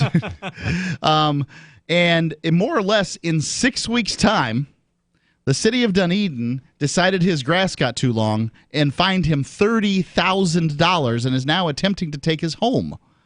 The Institute of Justice has jumped in. That's awesome. Great organization. But they can't do it on their own. They need support from you too. But it's kind of interesting, and this is all over a little bit of tall grass. So they go on here, and they've got another story included in this story that I thought was worth reading too. Dunedin has cracked down on code violations in recent years, according to an analyst in Ficken's lawsuit. The city collected almost $1.3 million in code enforcement violations in 2018. Up from 34,000 in 2007. That's a big jump, 34,000 to 1.3 million. They got a code enforcement officer and 3 assistant code enforcement officers. These guys are professional parasites. Yeah. I always say code enforcement are the ones who are too psychopathic to give a gun to. They're the ones they won't let be cops. Usually become code enforcement. Now, when I was down in Manatee County, Florida, this is one county south of where Dunedin is, my experience with code enforcement was they certainly didn't miss a violation, but if you fixed it, they just forget about it. And I had more than one violation in 5 years, I can assure you. We had a horseback riding stable in Massachusetts, and we would not get a license to teach riding lessons. Okay. My father was a horse dealer. He bought and sold horses. He transported livestock. He would not get a license. And when they would show up, it wasn't really the locals. It was the state Department of Agriculture would show up. My dad would be like, well, where's the contract I signed? And get off my property. You're trespassing. And then it would send us a cease and desist order. We would return them a written notice of refusal of their cease and desist order. We told them we don't recognize their jurisdiction. That was like 2003, 2004, where the Department of Agriculture got a new dude and a bunch of new people and a bunch of money. Yeah, they're trying to do something. And, we never heard from them again. And, 10 years went by, never heard from them again. Right, there was just too much trouble, I would guess. So anyway, they've cracked down on code violations in Dunedin. Those cases are often messy and time-consuming for citizens. Liz Taylor was born in Dunedin. Her family owned a substantial plot of land on New York Avenue, which I presume is in Dunedin, since the 1930s. Now, that's a long time in Florida. Basically, Florida wasn't much more than swamp at that point. So Taylor's mother, Sylvia Earle, is a famous ocean explorer. I'll take their word for it. I haven't heard of Sylvia Earle, but, what do I know about ocean explorers? Although she's in her 80s, I presume that they're referring to Taylor, not Earle, in this circumstance, that she travels 300 days out of the year, leaving her Dunedin property to be managed by a groundskeeping company. In 2018, nope, it is Earle, excuse me, Sylvia Earle, the famous ocean explorer. She said she ran afoul of the Dunedin Code Enforcement Board. Despite near constant communication with the city, Dunedin fined Earle some $28,000 for maintenance issues on her property. She, too, was a repeat offender who failed to show up for a hearing. So because you're a repeat offender, they start hitting you with these $500 a day fines. And repeat means it happened one time in the last 5 years. So you can have the same incident going on, and they just determine you're a repeat offender. Earl's daughter said Dunedin shouldn't enforce its codes this way. To me, it's just predatory on people who are A, elderly, and B, travel a lot, or C, under some financial duress. There are people with health issues that just can't mow their lawns, and health issues can come on rather rapidly. In the case of this Jim Ficken fella, unfortunate last name for radio purposes, Jim Ficken. Fun in high school, right? It was basically 6 weeks, maybe 7 weeks, best I can tell, that his lawn wasn't mowed, and they charged him $30,000. Now, for those of you who don't live in Florida, and I know that you're a legion. Most people in the world do not live in Florida. You don't understand that grass grows. Well, everything grows like weeds in Florida. It's a very, I don't know. It's one of those climates where things just really grow. So Bujalski said of the cases of Earl and Ficken, I guess this is the lawyer for the IJ. The Code Enforcement Board levies heavy fines at times because it wants compliance, not property. We're not interested in making money on the backs of our citizens. Oh, said the mayor, excuse me.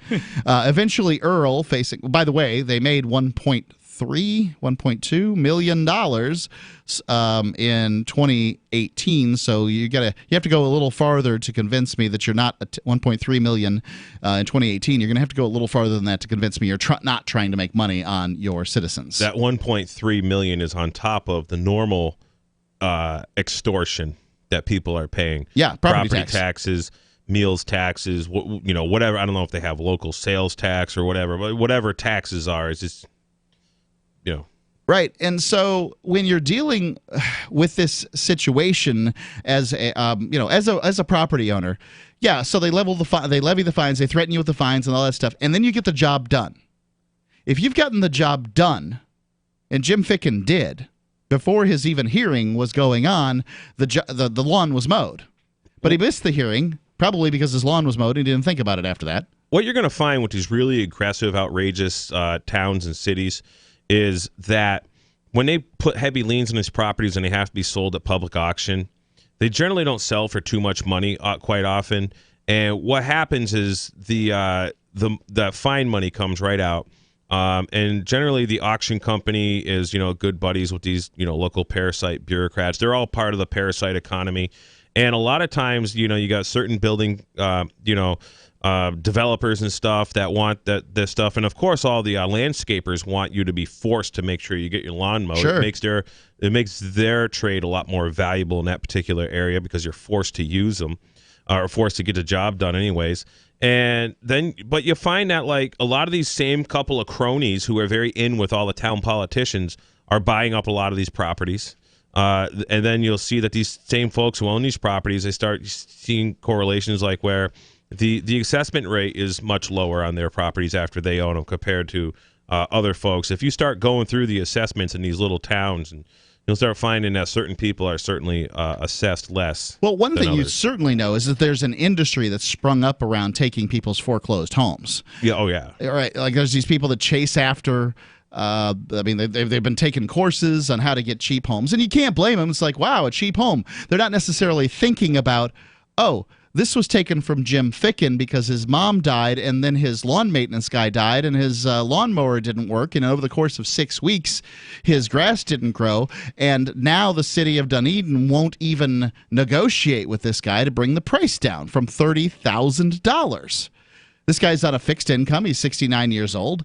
He can't pay it. I was in, I don't know what state it was, one of the Midwest states, Kansas or something, staying in the hotel room a couple of years ago. And there was one of these things on TV, on a cable TV. I haven't had cable in years, but it was a thing like. But if you're staying at a hotel, yeah, I'm just watching something and this commercial comes on. And you're like, do you want to be able to buy properties really cheap? Well, check out tax something blah blah blah. And I just Googled it on my computer. I had my computer out, and I'm like, oh, this is like to buy listings of foreclosed properties. Yep. And it was something specific to like Kansas or something. Yeah, and I'm sure that every state's got it, and there's somebody runs a website that lists all these properties that are up for sale on foreclosed properties.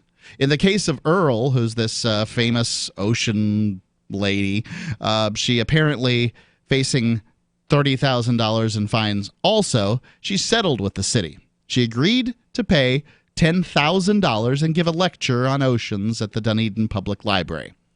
Now, in the case of Earl, maybe a globe-trotting octogenarian who is some kind of famous ocean explorer can afford a $10,000 fine.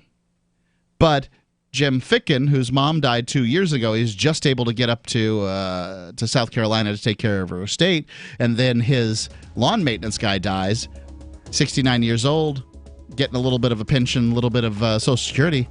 He can't afford it. And we're going to start seeing a lot more of this happening. I mean, in my little town, there's $1.6 million in back property taxes. And this is going to, epidemic is going to hit hard to where the working class can't retire because they have to support the parasite class. Free Talk Live. Check us out at freetalklive.com. Jake was in big trouble with the IRS. Free Talk Live. So what would you imagine how long this body was sitting there for? A matter of weeks? Months? Probably months.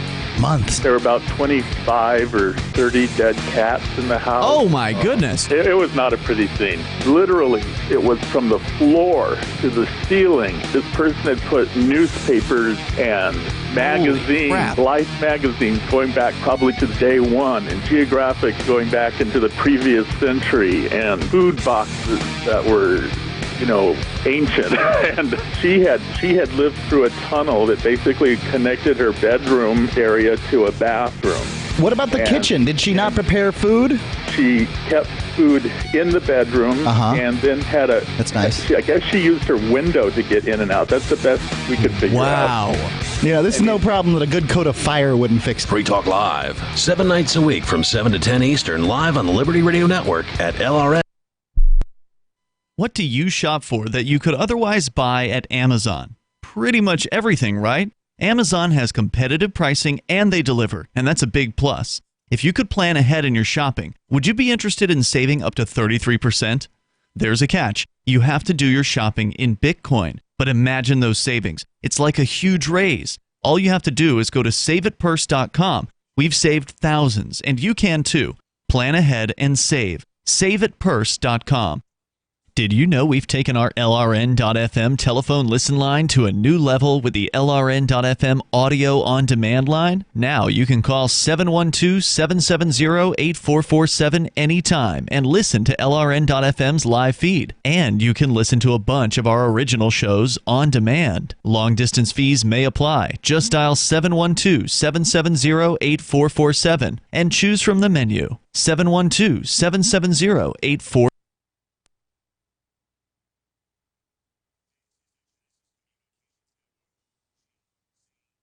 The Torchwood Report is coming up next. This is the Liberty Beat, your daily source for Liberty news and activist updates. Produced in partnership with SNLS News and listeners